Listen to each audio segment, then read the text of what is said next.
근데 최근 영국 교도소가 실패한 이유도 이코노미스트에 글이 올라오는데 뭐냐면 진짜 잡혀야 될 사람, 진짜 잡혀야 될 사람보단 이런 분들이 잡기도 어렵죠. 그냥 이제 그냥 일시적 그 구금, 그 비폭력으로 잡혀온 사람들은 일시적 구금하니까 실제로 들어갈 사람은 안 잡고 이 경찰들도 영국도 이게 되게 문제가 뭐냐면 영국도 그 강력 사건을 제보하잖아요. 그러면 경찰들이 1시간 뒤에 온대요. 진짜로. 왜냐면 이제 모으고 무슨 장비를 챙겨야 되냐 하고 1시간 뒤에 오는데 그 사소한 거 있잖아요. 사소한 거. 그러니까 자기 실적 티나는 뭐 불법 주차 이런 것들을 영국 경찰들이 뭐 1분마다 체크하면서 이제 쉽죠. 이런 것들은 자기 위험하지도 않고. 그러니까 이게 경찰 시스템의 문제기도 하고 대부분 사회 시스템이 사실 저라도 그랬어요. 사실 제가 경찰이라도 너 정말 그 목숨 걸어야 되는 수사 사건 할래 아니면은 똑같은 월급 받으면 저라도 티켓 끊고 뭐 교도소 관리할 때도 교도소 사람을 체포할 때도 뭐 비폭력이 솔직히 잡기 쉽잖아요.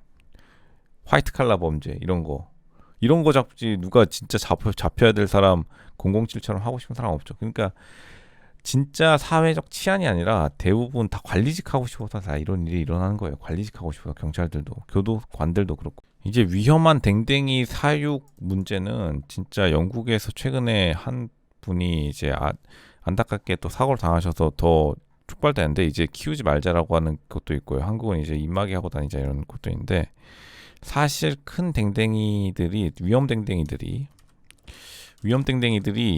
위험한 건 맞아요. 그리고 기르시는 분들도 솔직히 약간 세 보이려고 기르는 것도 맞아요. 그래서 그 기르시는 분들이 공격당하는 경우가 되게 많아요. 왜냐하면 세 보이려고 길렀는데 막상 자기가 주인이 댕댕이보다 약하면 댕댕이는 주인한테 막 장난치는데 그 장난이 좀 많이 아프거든요. 그러니까 이게 댕댕이들 키우는 게 쉽지 않다고요. 댕댕이들 키우는 거. 그래서 뭐 어느 정도 면허를 가지면 키우게 한다니 많이 하는데 그것도 맞죠. 계속해서 관리하겠다는 것도 맞는데 근데 사람들이 이제 뛰쳐나와가지고 주인이 위험 댕댕이들 큰 댕댕이들을 못 컨트롤하니까 이렇게 일이 일어나는 건데 사실 자기가 못 컨트롤할 것 같으면은 어디다가 이제 맡기는 게 낫죠. 근데 이제 끝까지 하고 싶어 하니 특히 영국 분들이 이제 위험한 댕댕이 기르는 비중이 좀 높아서 이렇게 좀 문제가 되고 있네요. 한국도 이런 문제 계속 있는데 좋게 좋게 해결되어야 특히나 이제 좀 도심 지역에서 이러면 좀 애매하긴 하죠. 이제 바이든은 파업 중인 자동차 노동자들을 옹호하는데 공정한 몫을 바랄 자격이 있다. 백악관 보좌관들은 자동차 회사 노동자 간의 싸움이 대통령의 많은 정책적 입장을 강조한다고 믿습니다. 하지만 이제 바이든 대통령이 지지하지 않고 파업 거리로 나섰기 때문에 바이든 대통령이 되게 기분이 나쁠 수밖에 없고 또 바이든 대통령이 정책 입지를 약화시키는 거죠. 바이든 대통령이 이 문제를 해결하지 못했다고 지금 전 국민이 믿고 있기 때문에 전 세계가 그렇게 보고 있는 거죠. 왜냐하면 그 디트로이트의 몰락 이후 미국 자동차 산업이 좀 안 되고 안 풀린 이후에 사실 디트로이트의 그 자동차 파업 때문에 몰락했다는 사실이 전 세계 교과서에 실릴 만큼 유명했기 때문에 또 자동차 노조들이 인기도 없고 미국에선 파업도 안 했던 이유가 있는데 결국엔 이게 되면서 또 전 세계 차 산업이 뭐 두려움에 떨고 있죠. 왜냐하면 할리우드 작가 파업하니까 전 세계 뭐 작가분들이 다 동시에 지지 선언을 보내고 근데 물론 할리우드 작가는 이거랑 좀 다르지만요. 그렇기 때문에 지금 이러한 것에 대해서 뉴욕타임즈조차 당황스러운 뉴욕타임즈가 늘 파업을 옹호하는 입장이었는데도 갑작스러운 파업에 너무나 당황스럽다고 하고 바이든 대통령은 더 당황스럽겠죠. 노조가 표적 파업을 시작한 지 몇 시간 후 백악관이 몇 시간 만에 발표를 빨리 내놓았는데 상당한 제안을 사실을 인정했죠. 항상 노조의 지원을 받겠다는 2020년 약속을 지키겠다는 의심을 여지없이 남겼습니다. 결국엔 그 노조 측이 금요일 파업에 들어가기 전 몇 시간 직전까지 자신들의 요구사항을 했는데 바이든 대통령이 솔직히 노한 거죠. yes or no에서 no를 선택한 게 너무나 급격한 인상안을 제시했다고 알려져 있고 그리고 또 그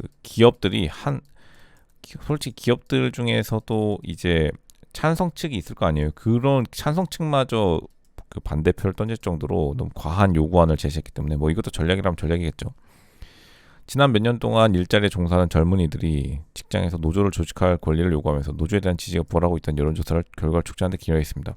바이든은 거의 모든 연설에서 노조가 중산층을 구축했다고 선언합니다. 뭐 완전히 틀린 말은 아닌데, 근데 스타벅스 노조랑 차 노조랑 좀 약간 느낌이 다르긴 하죠. 지금 이렇게 또 발생하면서 철도, 한국도 마찬가지로 미국도 철도와 항공에 예전부터 항공은 특히 미국은 항공 파업이 좀 심하거든요.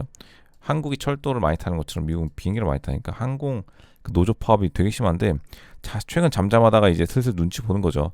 전미 자동차 노조가 할리우드 작가 파업을 길어지는 거 보고 자신감을 얻어서 파업한 것처럼 이제 예전에 파업으로 유명했던 미국 파업은 또 항공교통사 이런 애들이 또 진또백이거든요. 장난 없는데 이런 분들도 슬슬 시동 걸면서 전 세계가 파업의 시대로 들어가나 그러한 걱정을 하고 있네요. 이제 영국 전역에서 오른쪽 세력의 집권에 가까워지고 있으면서 한국과 아니라 독일뿐만 아니라 전 유럽에서 오른쪽이 집권에 거의 눈앞에 다가왔어요. 브뤼셀 남쪽 언덕에 위치한 부유한 통근자, 부유한 잘 사는 나라인 스랭제네리우스 로드에서 9월 2일 50명의 군중이 본당에 모여 샴페인을 마시며 벨기에 해체를 촉구했습니다. 벨기에 해체. 망상은 아니더라도 우월주의적인 파괴적으로 들릴 수 있지만 국민은 자신의 나라에서 상사가 될 권리가 있다라고 선언하고 청중들은 박수를 보냅니다. 뭐 사실 이거를 뭐 비난할 수는 없겠죠. 적절한 순간 이민자가 몰려지는 것까지 좋지만 억지로 이민자를 넣으니까 이제 반발심이 나오는 거죠. 보시면 다 빨갛죠. 오른쪽, 특히나 이탈리아는 성공했고요. 오른쪽이 자유의 투사. 그리고 사실 지금 또 자유의 투사라는 명칭을 달고 오른쪽 세력이 엄청나게 차지를 하고 있는 건 사실이에요. 근데 이게 다 솔직히 유럽을 너무 만만하게 본 것도 있죠. 유럽 국가들한테 이민자 솔직히 짬처리하고 이민자를 뭐 비난하는 건 아니지만 이민자들 강제 배정하는 거, 이민자들이 간다고 하면 모르겠는데 단체적으로 이렇게 패키지로 묶어가지고 그냥 단체로 너 이거 이민자 10,000명씩 받아라니까 거기까진 좋아하는데 게다가 플러스 알파로 너네 뭐 전기차 보조금도 내놔 이러니까 이제 폭발했다 이렇게 볼 수 있겠네요. 이걸 해결하려면 자유롭게 맡겨야지. 어지간하면 이민자를 강제로 배정할 게 아니라 자신이 받고 싶은 이민자만 받을 수 있도록 어느 정도 주권은 인정해 줘야죠. 이제 미국도 많은 사람들이 예전에 좋았던 시절에, 그러니까 물가가 쌌던 시절을 기억하는데 이거 농담이고 예전에 영수증을 기억하는 거. 근데 요즘 트위터에서 이런 게 인기예요. 미국에서 뭐가 인기냐면 옛날에 그 주유소 휘발유 가격 올려놓는 거. 하지만 한국은 옛날에 높았기 때문에 그렇게 또 그 공감이 안 되는데, 이용 가능한 모든 거의 증거는 미국 경제가 많은 경제학자들이 불가능했다고 생각했던 연착륙, 그러니까 경기 침체가 없었기 때문에 경기 침체 없이 인플레이션이 적정 수준으로 회복되는 연착륙을 달성하고 있음을 시사합니다. 그러나 여론조사에 따르면 대중은 여전히 경제 상황에 대해 매우 부정적으로 평가하고 있습니다. 그 이유는 무엇일까요? 미국 같은 경우에는 휘발유 값이랑 그 음식값이 많이 올랐기 때문이고, 한국 같은 경우 점심에 그게 한국 점심값이 되게 문제잖아요. 한국 점심값이 너무 오르긴 했어요. 그러니까 자영업자들이 솔직히 파산하면서 한국 같은 경우 한국은 음식값도 올랐는데 이제 인건비도 오르면서 맛이 가고 있는데 한국도 코어 CPI는 좀 오르긴 했는데 이거 미국 기준이고 미국은 이제 휘발유가 중요하니까요. 그 다음에 하나가 있는데 뭐 higher, lower, the same. 근데 더 눈여겨봐야 될 건 로우는 늘 많지만 늘 사람들이 경제 불황이라고 하면 대부분 기본 대답이 경제가 좀 안 좋아질 수도 있지 않을까요? 그러니까 46%는 어느 정도 이해가 되지만 미국 경제가 좋아질 거라 일반 사람들이 29% 배팅했다는 거는 그만큼 미국 경제가 어쨌든 자산 가격은 살아나고 있다는 증거예요. 중고차 가격이 낮았을 때 사람들이 되게 부정적으로 봤거든요. 왜냐면 그 느낌이 오잖아요. 몇 천만 원짜리가 몇 백만 원이 되면 느낌이 오는데 요즘에는 또 다시 살아나고 있는 것을 느끼는데 인플레이션이 나름 안정됐다고 보여져요. 대충 안정됐기 때문에 지금 인플레이션이 이제 하락하는 추세에서 하락하고 있죠. 프로젝티드, 액추얼은 지금 여기고 어느 정도 하락하는 완만한 하락세로 접어들면 이제 인플레이션이 낮아지면 이제 3조 호황의 시대가 돌아오겠죠. 3조 호황이 되려면 유가가 좀 낮아져야 되는데 유가만 좀 높은 거 빼면은 3조 호황에 거의 진입했다 이렇게 받아들여지네. 미국의 이민자 문제도 약간 지금 수면 위로 올라오고 있는데 블룸버그가 사실 이런 문제를 잘 안 쳤거든요. 근데 블룸버그도 적을 만큼 좀 짜증이 나나 봐요. 근데 이제 다행인 거는 미국 분들이 라틴 아메리카에 대해서 되게 좀 온화한 건 있어요.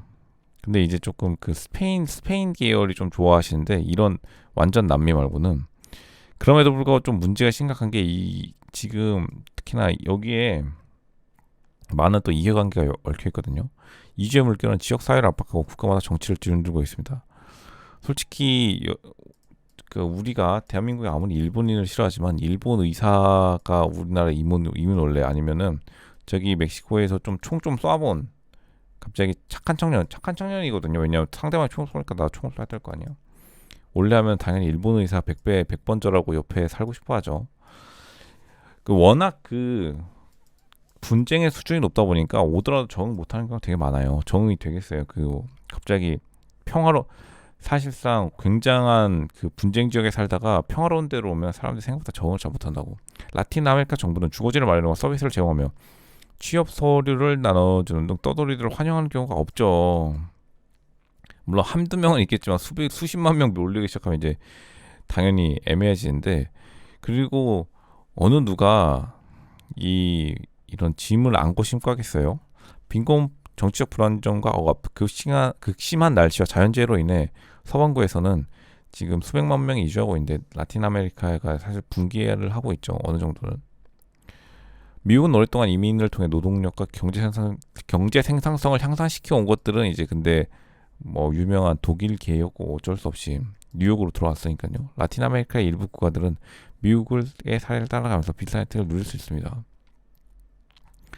못 누리죠. 왜냐하면 사람들 대한민국 사람 붙잡아 놓고 멕시코로 이민 갈래, 미국으로 이민 갈래면 어차피 다 일단 미국 간 다음에 그 다음에 빠꾸 맞고 캐나다 가고 빠꾸 먹은 다음에 정 안 되면 그냥 안 가고 말죠. 어쩔 수 없으니까 멕시코 시티 근데 가시는 분도 있는데 그런 분들 이제 기업가 분들이고 좀 다르죠.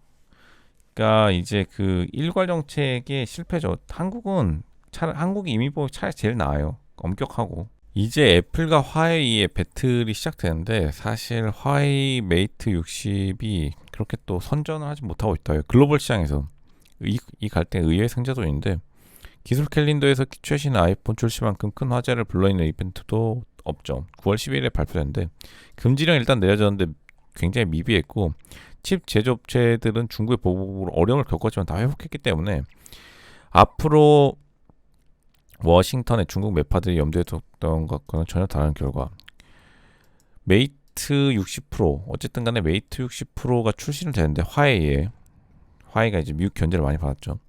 결론적으로 말하면 미국의 칩 제조업체들이 중국의 견제를 받았음에도 불구하고 서로 견제를 했음에도 불구하고 이번에 주가가 많이 상승하면서 ARM이나 또 엔비디아나 사실상 미국이 다시 한번 승리하는 모습을 가져가고 있는데 일단은 요즘은 핸드폰 조립해서 팔아서는 사실 의미가 없어요. 이게 약간 호들갑이었던 게 핸드폰이 중요한 게 아니라 어떤 유튜브로 콘텐츠를 보냐가 중요하기 때문에 근데 뭐 다 유튜브도 미국 회사 콘텐츠도 대부분 미국 회사 결제 시스템 자체를 미국 걸로 쓰고 있기 때문에 이제 이 핸드폰 하나 잘 조립한다고 해서 중요한 시절은 이미 갔죠. 게다가 플러스 알파로 심지어 이 만듦새도 솔직히 애플이 조금 약간 나아요. 조금 좋기 때문에 이 만듦새나 유튜브 콘텐츠 측면에서 어차피 이기는 싸움이었는데 이제 그걸 뛰어나오려면 화웨이가 정말로 좋았어야 되는데 화웨이가 일단 글로벌 시장에서는 좀 흥행부진에 시달리면서 다시 한번 또 애플이 승리를 가져가는 모양새를 차지하고 있네요. 또 티타늄에 기반으로 한 아이폰 15 예약 판매량이 굉장히 좋다 하더라고요. 이제 미국에서 최근에 학교 수업이 너무 일찍이라고 사람들이 하는데 그렇게 일찍이진 않아요. 제가 다녀봤잖아요. 언제 하냐면 지금 어디냐면 어딨어 한 8시 정도에 하거든요. 8시. 근데 8시 하는 게 그렇게 좀 빠르다고 시작하는 게 아닌 게 되게 일찍 끝나요. 되게 일찍 끝나기 때문에 그리고 되게 일찍 자죠. 8시에 시작한다. 한국이 요즘 좀 늦게 시작하는 데가 많아져가지고 9시 정도 시작하는 데는 이제 미국에는 없는데 한국이 조금 약간 선진화돼 있긴 했는데, 근데 대단한 게 보시면 알겠지만 7시 30분 이전에 시작하는 데도 있어요. 근데 미국 분들이 진짜 아침 일찍 시작하더라고. 미국 분들이 아침이 진짜 빨라요. 밤에 뭘 안 해. 밤에 뭘 안 해요. 특히 캘리포니아는 더 심하고, 뉴욕 쪽은 이제 금융이 있기 때문에 좀 늦게 일하시는데 캘리포니아 분들은 밤에 진짜 아무것도 안 하더라고.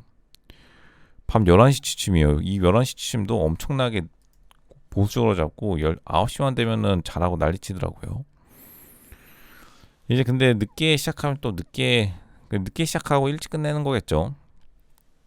보시면 다들 이제 한국에서도 특히 문제되는 게 뭐냐면 아침에 가가지고 뭐 하지도 않는데 사실 공부를 하지 않잖아요, 애들이 요즘은.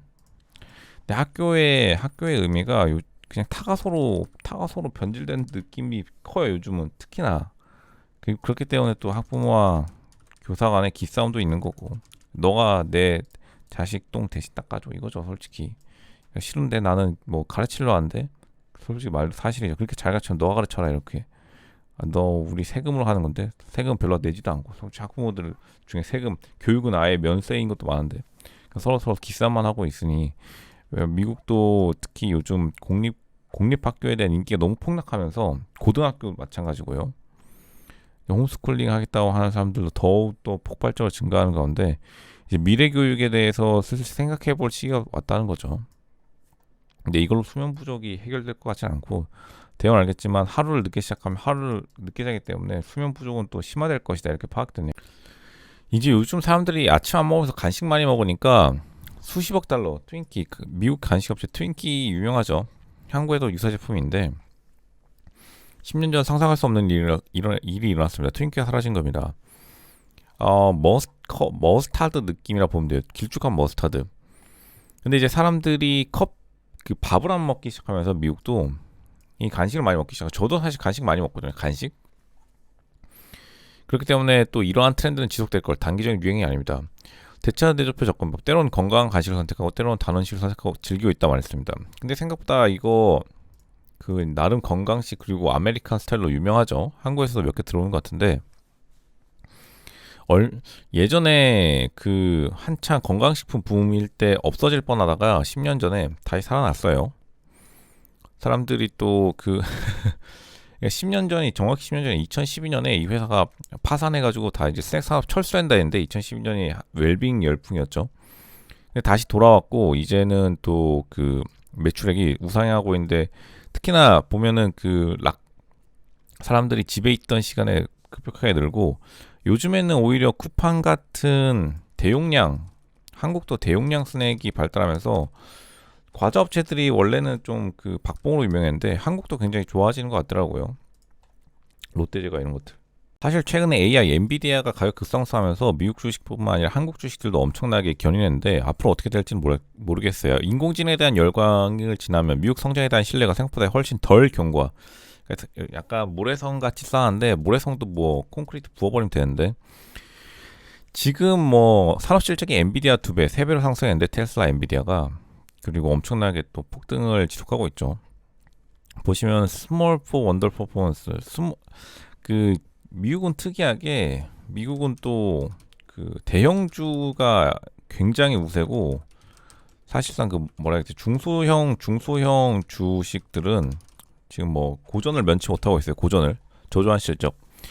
많은 애널리스트들은 이거를 뭐 약간 미국 경제에 불균형이라고 생각하면서 이것 때문에 모래성을 쌓아 올렸다고 하는데, 제 생각에는 이제 아마 중소형 분들이 훨씬 더 금리에 약했다 이렇게 파악이 돼요. 왜냐면 대기업들은 쌓아둔 돈이 많기 때문에 금리가 오르면 사실상 더 좋거든요. 가만히 쌓아둔 돈이 오르니까. 근데 중소형주들은 미국도 마찬가지로 굉장히 빠른 회전을 중요시하는데, 금리가 오르면서 이제 가진 건 없고 예전에 민첩함이 좀 떨어지면서 좀 언더퍼포먼스 하지 않나 이렇게 생각되네요.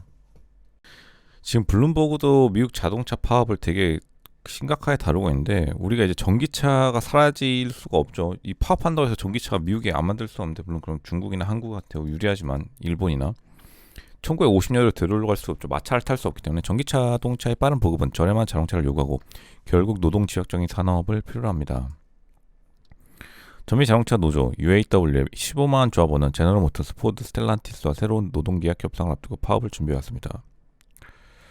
하룻밤 사이에 디트로이트 파업 시계는 카운트다운에서 스톱워치로 바뀌었는데 이제 할인대야 맞냐 하다가 D-1 안 할 수도 있다 했는데 뭐 아니나 다를까 했죠. 이제부터 하루씩 시간이 지나고 있는데 이제 블룸버그도 말하듯이 중국은 바이든이 등장이 훨씬 전부터 청정기술 우위를 전략적 목표로 삼았으며 보조금과 임금을 포함한 낮은 비용의 조합은 놀라운 효과를 거두었습니다. 지금 중국 자동차가 가격이 싸기 때문에 정말 그 한국에는 버스 형태로 들어와 있고 이제 유럽에는 2030년까지 30% 차지한다는 목표로 엄청나게 하고 있죠. 유럽은 반덤핑으로 조사한다고 하고 난리를 치고 있는데 일단 가격이 싼 건 맞아요. 근데 가격이 싼 이유가 중국이 그 가격이 싸기 때문인데 미국 근로자들 말대로 가격을 올려버리면 당분간 중국의 독주가 가속화될 가능성이 높죠. 그리고 딱히 미국 자동차가 약간 튼튼한 건 맞고 품질이 어느 정도 좋은 건 맞는데 그렇다고 해서 그렇게 뭐 이태리 차나 독일 차처럼 엄청 럭셔리로 유명하지 않기 때문에 이번 파업을 통해 어떻게 될지 봐야겠고 근데 전기차로 전환이 엄청나게 빠르게 되는 이 시점에 차라리 조금 장기적으로 보았어도 될 문제를 이제 근로자들이 다른 직종의 임금이 IT 같은 게 너무 많이 오르니까 같이 쓴 미국인으로서 이제 부러웠던 거죠. 그렇기 때문에 이번 파업이 실행되는데 그나마 다행인 거는 그나마 좀 경제가 다시 살아날 때쯤에 파업을 해서 그나마 다행이다. 경제가 안 좋아지고 있는데 파업을 해버리면 더 골 때렸었는데 그나마 다행인 거는 경제가 좀 좋아질 때 파업을 해서 미국뿐만 아니라 국제사회에 좀 영향력은 미비할 것 같고 단점은 이제 솔직히 미국 민주당이 이제 발에 불이 떨어졌죠. 왜냐하면 친했거든요. 친하다가 이번에 뒤통수를 친 거라서 빨리 2024년 대선 이전에 다시 한번 이 지지를 가져와야 되는데 공화당이 이제 보고 있겠죠. 공화당한테도 이제 노조가 메시지를 보내는 거죠. 우리 너네 지지할 수도 있어 하면은 공화당도 딱 캐치하고 어느 정도 합리적인 선에서 이제 쇼부를 본다면 오히려 공화당 측의 호재가 될 수 있는 가능성이 있다 이렇게 보여지네요. 솔직히 업무용 카톡이 미국에서 문제되는데 업무용 문자죠. 업무는 이미 우리 집 저녁 주말 침범입니다. 이제 휴대폰의 즐거운 부분까지 침범하고 있는데 이제 예전에는 휴대용 카톡이 유명한데 이제는 솔직히 다들 알아서 안 하죠. 그리고 사실 업무라는 게 그것도 있어요. 사실 사람들이 업무를 그냥 핑계대고 심심하니까 전화하는 경우도 많은데 뭐 이걸 나쁘다고 할 게 아니라 그래서 솔직히 말하면 뭐 그게 크게 중요한 것도 아니고요.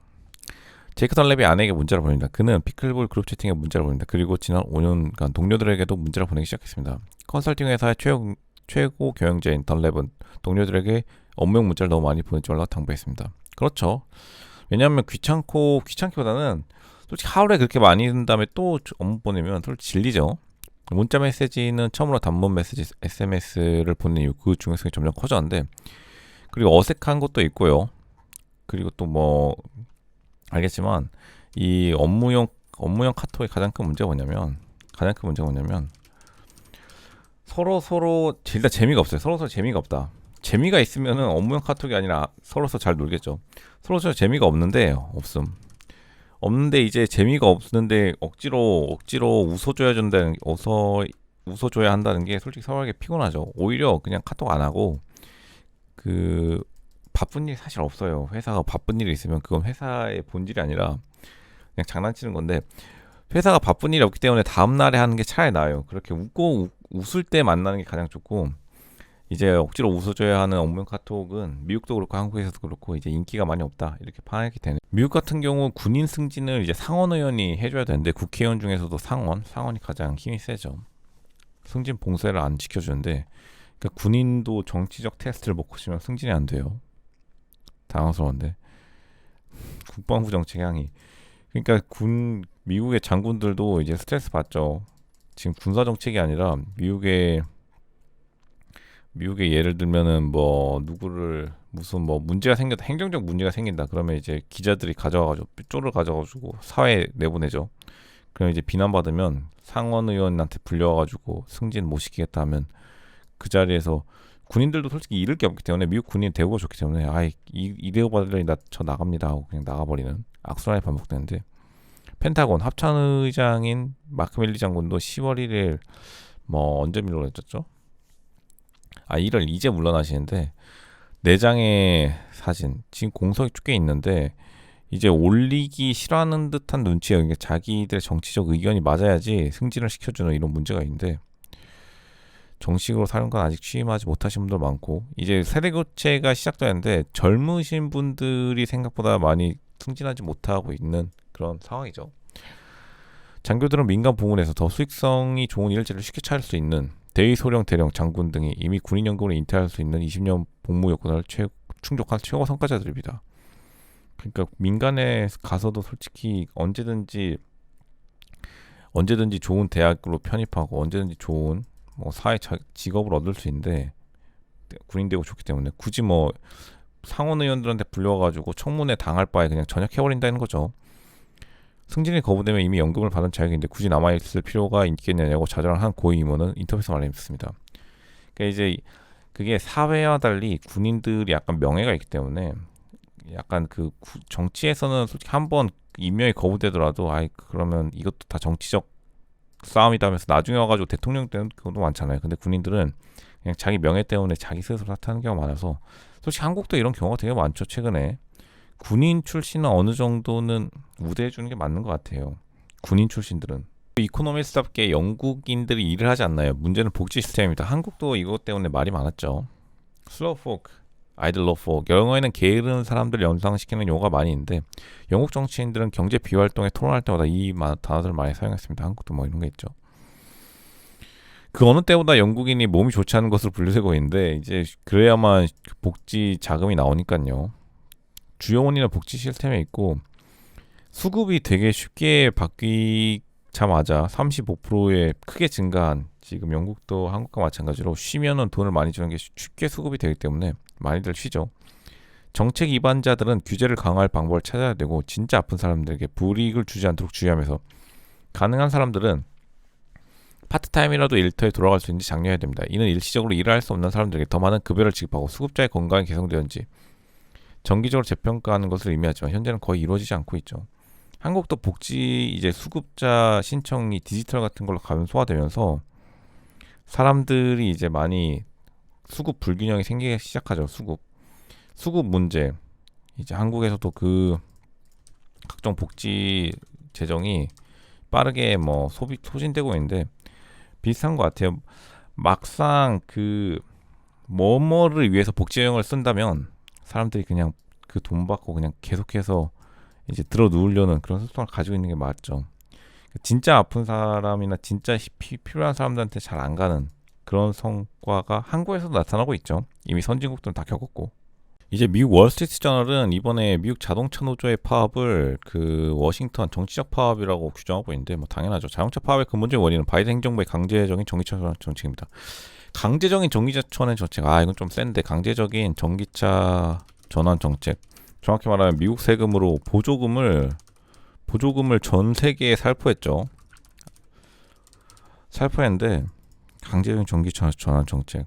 솔직히 뭐 보조금 많이 받으신 분들 기분이 좋겠지만 지금 그 이 노조를 이끄는 사람이 진짜 정치 워싱턴을 왔다 갔다 하는 걸로 유명한데 이거 당연히 정치하려 하는 거겠죠.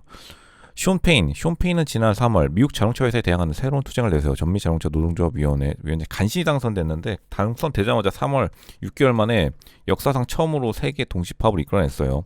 물론 이분이 입지가 없었는데 당연히 파업이 가능한 것은 할리우드 배우들 때문에 그랬겠죠. 배우 파업이 3월부터 시작해가지고 여름에 끝날 줄 알았는데 이제 가을까지 지속되니까 이 입지가 약한 사람이 이걸 파업으로 들어간 건데 GM 포드 및 크라이슬러 금융 역사상 처음으로 파업을 단행했는데 뜬금이 없죠. 미국에서 갑자기 몇십 년 만에 이렇게 세 개의 업체가 동시 파업. 이 문제는 한 가지로 요약됩니다. 기업의 탐욕이라고 이제 공격했는데 기업의 탐욕이라기보다는 이제 다른 IT 직종이 임금이 많이 올랐는데 자동차 직종이 조금 오르니까 이 피해의식을 선동해가지고 제대로 쳤죠. 바이든도 지금 압박하고 있는데 이분 때문에 아마 바이든이 낙선할 가능성이 되게 많아졌어요. 이 회사들은 이미 전기차 전환에 필요한 자금을 마련하기 위해 엔지니어를 포함한 수천 명의 급여 근로자를 해고했는데 이것도 조금 문제가 있었죠. 왜냐하면 전기차 공장은 그렇게 많은 부품과 사람이 필요하지 않기 때문에 한 30% 줄여도 되거든요. 그리고 실제로 30% 줄였고 결국에 쭉쭉 내려가가지고 비난의 일부를 돌려야 합니다. 그러니까 워싱턴 싸움에 기회를 놓치지 않고 자동차 노조가 그 파업을 실행함으로써 민주당과 바이든의 입지가 더욱더 작아지게 되었죠. 이렇게 되면 이제 미국 내부의 인플레이션이 더 상승하고 사실 그 호황기의 초입에 지금 진입했는데 주식시장 같은 경우 자산시장, 부동산 시장이 미국이에요. 이것 때문에 한풀 꺾게 되면 이제 자동차 노조가 국민의 지지를 더 한 번 잃겠죠. 지금 현재 미국의 노조 가입률이 6%밖에 안 돼요, 전체. 생산직이 많은데도. 그러니까 인기가 원래 없어요. 결국에는 노조가 바이든 뒤통수를 쳤어요. 자동차 노조가 오늘 방금 파업에 들어갔거든요. 파업 들어간 지 지금 한 30분 됐는데 금요일 오늘이요, 오늘. 미국에 새벽 되자마자. 왜냐하면 그 노조가 이걸 2024년 대선을 이용해 가지고 솔직히 바이든에게 목줄을 어느 정도 튀었다가 보는 게 지지 선언이 중요해요. 근데 노조가 지지 선언 안 해주지 이러면서 그냥 파업 들어간 거예요. 오늘부터. 그 포드 사장이 제발 파업하면 우리 회사 망해요. 포드 자동차, 포드 모터스 했는데 그냥 우리 내년 대선이니까 바이든 우리 지지해 줄 거야 해서 실제로 지지해 줬거든요. 근데 바로 뒤통수 빵빵 때리고 임금 투쟁에 들어간데 임금 투쟁 플러스 알파로 거의 뭐 한국에 솔직히 지금 한국의 의사 변호사보다 잘 받는 사람이 많아요.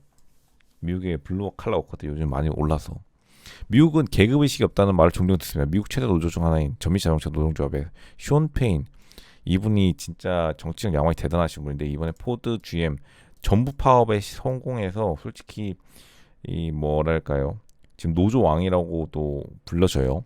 위원장의 말을 몇 번만 들어보면 그런 생각 사라질 것입니다. 억만장자가 존재한다는 것 자체가 우리 경제 다수가 아닌 소수의 이익을 위해 작동하고 있다는 것을 보여줍니다.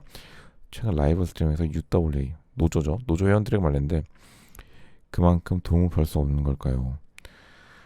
그리고 이분이 정치적으로 엄청나게 계산이 빠른 분이라서 당한 거죠. 지금 뭐 수당이 장난 아니에요. 수당이 진짜 장난 아닌데 바이든 대통령이 지금 파업이 일어날 거라고 생각하지 않는다고 말하자마자 그냥 뒤통수 빵 때린 거거든요. 바이든 대통령도 엄청 지금 기분 상하겠죠. 어색한 최후 통첩. 어색한 최후 통첩. 그러니까 바이든 대통령의 솔직히 심기를 건드린 것도 있죠. 그리고 앞으로 노조를 지지해주는 대통령이 더 없어지겠죠. 노조가 지금 6%밖에 안 돼요. 미국 전체 국민 중에. 근데 이 노조가 이렇게 한 게 지금 할리우드 파업이 장기화되면서 이때다 싶어서 파업한 거거든요. 할리우드가 솔직히 어느 정도 원인 제공했어요. 작가 파업하니까 배우가 합류하고 이거 핑계로 이제 들어온 건데 그러니까 이게 나비 효과가 이렇게 인 거죠. 캘리포니아랑 디트로이트랑 서로 교류도 없는 데인데 사실상 완전 다른 나라 마찬가지예요. 근데 캘리포니아에서 작가 파업, 배우 파업했다고 갑자기 디트로이트에서 들고 일어나서 워싱턴 먼저 한번 가고 파업해야 되니까 정치적 교섭함 해주고 그러니까 뉴욕에서 한번 그 상원 의원들이랑 한번 커피 한잔 마시고 그냥 다시 돌아가지고 그냥 파업 때린 거예요.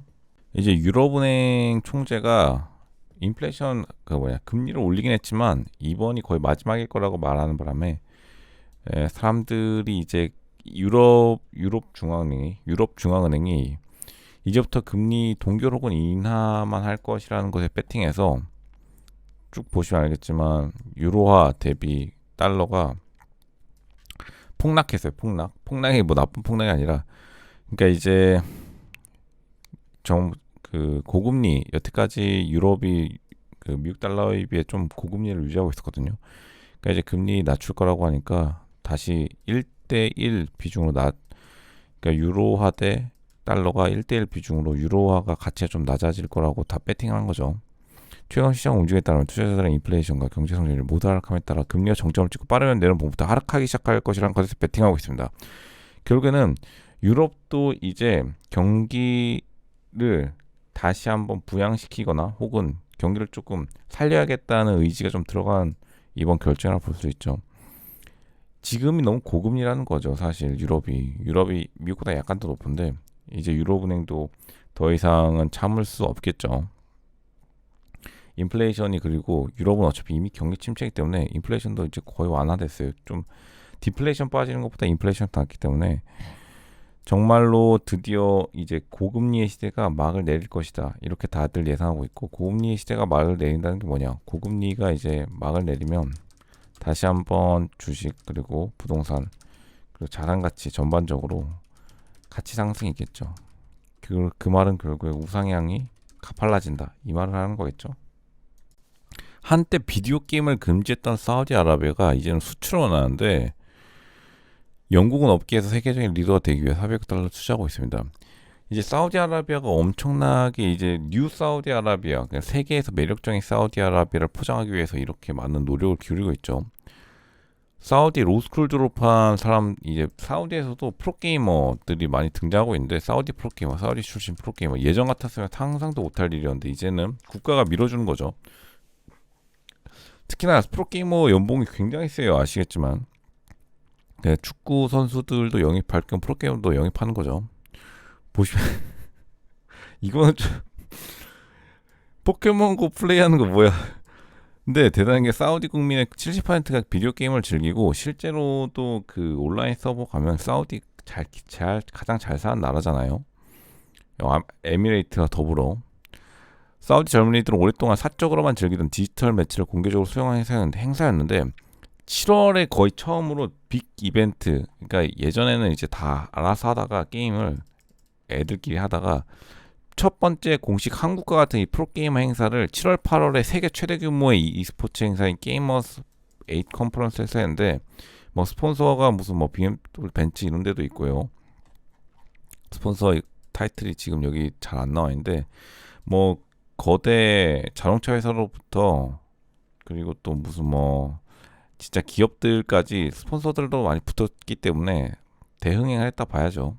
보시면 여기 왔다 갔다 하고 있고 조금 이국적인 모습인데 사람들도 되게 좋아하시는 모습이고요.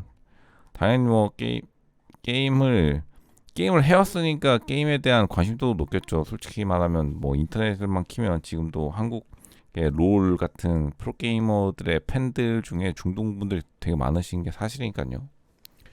게임에 대한 인식이 점점 바뀌어 있고, 이분은 피파 프로게이머를 하네요. 로스쿨 졸업생. 부모님은 자기 자신의 인생을 잔소리했지만 날개를 펴고 한번 해봐라. 당연히 왕세자가 밀어주면 자기도 해야죠. 저도 당연히 뭐 사우디 왕세자가 프로게이머 밀어준다면 제가 부모라도 빨리 얼른 그 시류에 타야죠. 그리고 월스트리트저널 메인 기사에까지 나온 거 보면은 똑똑하신 분이긴 맞네요. 인공지능이 과학을 혁신하는 방법 중에 하나가, 사실 지금 요 유명한 게 완몰가가 있어요. 완몰가 뭐냐면 완전 몰입 가상 세계인데, 이거 지금 이게 사실 미국 내에서 난리가 났어요. 영국은 이제 좀 영국 입장에서 오나게 써졌는데, 완전 몰입 가상 세계가 일론 머스크가 최근에 상원회의에서도 경고한 건데, 뭐냐면 매트릭스처럼 이렇게 사람에게 띡 VR 씌우고 평생 동안 그 행복하게 사는 거예요. 이거를 원하는 사람이 어디 있으면 원하게 하겠지만 그게 좋긴 한데 좀 그렇죠. 근데 그걸 이제 인공지능으로 하겠다는 거예요. 완전 몰입 가상 세계를. 왜냐하면 뇌파 신호를 조금 더 이제 AI로 분석한 다음에 그거를 이제 가상 세계로 구현하는데 AI가 적극적으로 쓰일 거라고 이제 경고를 하는데, 지금 뭐 17세기 현미경과 망원경에 AI를 발견하시는 분이 있지만 이건 좀 오바고, 왜냐면 AI 자체가 굉장히 파급력이 세기 때문에 모든 종류의 유용한 지식이 엄청난 혜택을 가져주었죠. 향후 몇 년 안에 비슷한 방식으로 세상을 변화시킬 수 있을 거로 기대하는데, 당연히 기대를 해야겠죠. AI. 근데 AI가 이제 스스로 여태까지 인간이 가져왔던 데이터를 기반으로 새로운 해석을 막 내놓기 시작하는데, 지금은 조금 에러를 많이 띄우고 있지만 언젠가는 AI의 이 분석 능력이 인간보다 어느 수준 이상 올라가면 당연히 가상의 세계를 우리에게 보여주겠죠. 가상의 세계, AI가 만들어낸 세계. 그걸 얼마만큼 우리가 또 사람들이 AI가 만들어낸 뭐 의사결정을 얼마나 지지하느냐에 따랐죠. 이제 여기서는 온건하게 과학을 혁신한다 했는데, 이 과학이 만약 그 인간의 의사 결정에 반하게 되면 어떻게 할 거냐, 이게 가장 문제가 되는 거죠. 그렇기 때문에 그 지금 미국의 규제를 하는 것도 이런 거고, 과학을 뭐 과학 싫어하는 사람은 없죠. 과학 발전으로 자기 인생 편해지는 사람, 자기 인생 편해지고 뭐 즐거워질 사람 없는데, 왜냐하면 AI가 근데 문제가 과학이랍시고 사람들에게 내놓았는데 그 의사결정이 사실상 다른 사람들의 뭐 권리를 침해하거나 조금 기존의 사람들 관습과는 너무나 다른 거를 과학이라는 이름으로 강요할 때 과연 그 규제를 통해 얼마만큼 제한할 수 있냐, 거기에 달린 거죠. 근데 미트 롬니가 이제 한국에서도 유명하죠. 오바마랑 그때 당시에 뭐 재선 나오니만 했는데, 사실 이렇게 띄워주는 게 근데 이해는 가요. 솔직히 어떤 분들 미트 롬니가 근데 인기는 있어요. 왜냐면 약간 조금 레이건 닮은 느낌도 나고 온화한 느낌도 나고, 그리고 인물이 좀 좋잖아요. 안타까운 게 큰 인물까지는 못 된 것 같은데, 상원 의원이라면 근데 사실 귀족이나 마찬가지니까 큰 인물이긴 하지만 대통령까지는 못 된 거죠, 대통령. 근데 이런 그 정치적 가장 문제가 솔직히 롬니로부터 배운다. 롬니가 공화당원이었잖아요. 롬니로부터 배우면 그냥 사실 이런 거는 중도의 어려움. 그러니까 사실 롬니가 결국 부딪 어, 맞 맞닥뜨린 사실 현실은, 이게 참 찬성도 반대도 아니면 해결책을 내놓아야 되는데, 해결책보다는 그냥 자신의 뭔가 자신의 세련됨을 좀 자랑했다, 이렇게밖에 되어 보이지 않아요. 그러니까 민주당 의견에 또 100% 찬성하는 것도 아니고 공화당 의견에 100% 찬성하는 것도 아니고, 그렇다고 해서 새로운 해결책을 제시해줬으면 사실 JFK 같이 케네디 같이 됐을 텐데, 케네디 레전드죠. 루즈벨트도 아니고, 그러니까 이게 좀 애매하긴 해요. 레이건도 아니고. 그러니까 찬성도 반대도 안 하는 건 좋은데, 중도가 가장 좋죠 사실. 근데 어려운 게 뭐냐면 해결책을 내놓으려면 솔직히 자신이 조금 약간 희생해야 될 게 있잖아요. 근데 롬니가 결국은 자기 희생보다는 뭔가 그냥 어떻게 한계에 맞닥뜨린 것도 있죠. 한계에 맞닥뜨린 사람이라고 평가할 수 있을 것 같아요. 한국에서도 유명한데 좀 아쉽네요. 근데 이게 제가 정부 컨설팅 또 많이 했잖아요. 근데 코레일 파업은 좋은데 사실 이게 참 다 알고 있는 게 뭐냐, 이미 다 민영화 다 돼 있어요, 여러분들. 코레일이 하는 일이 뭐 하냐면 파업하는 이유가 자기 관리직 하고 싶다는 거지. 이미 다 그 민간 기업이 와가지고 다 하고 있어요. 코레일 기차 누가 만들어줘요? 기차 현대 로테 만들어준다고. 자기들이 가가지고 하는 게 하나도 없어요. 다 관리직 하고 싶다 해가지고 예전에는 했어요. 예전에 30년 전에 진짜 자기들 직접 했는데, 다시 말씀드릴게요. 최근에는 공공기관들이 전부 다 관리직 나이 먹고 관리직 놀이하고 싶다고 다 뽑아줬어. 다 돈 들여서 민간 기업이 와서 다 해줘요. 차 현대 로테이 만들어주지. 근데 이거 가지고 차는 당연히 그렇게 하는 거 아닌가요? 그게 아니라 수리도 요즘은 민간 부분에서 하는 게 많아요. 그냥 대부분 하는 거. 그러면 뭐 하죠? 공공기관은 뭐 하시죠? 그냥 관리만 해요. 대부분 관리만 한다고. 실제로. 왜냐하면 하고 싶어서 이거 시켜준 거예요. 돈 주고. 현대로템이나 민간부 단 다음에 그냥 관리가거나, 그냥 마지막에 뭐 잘 조여졌나 이런 잘 조립됐나 이런 거 검사만 한다고요. 그러니까 이번 파업이 사실상 자기들의 뭐랄까요, 그냥 이익을 위해서 한 거라는 건 이제 다 알아요. 다 알아.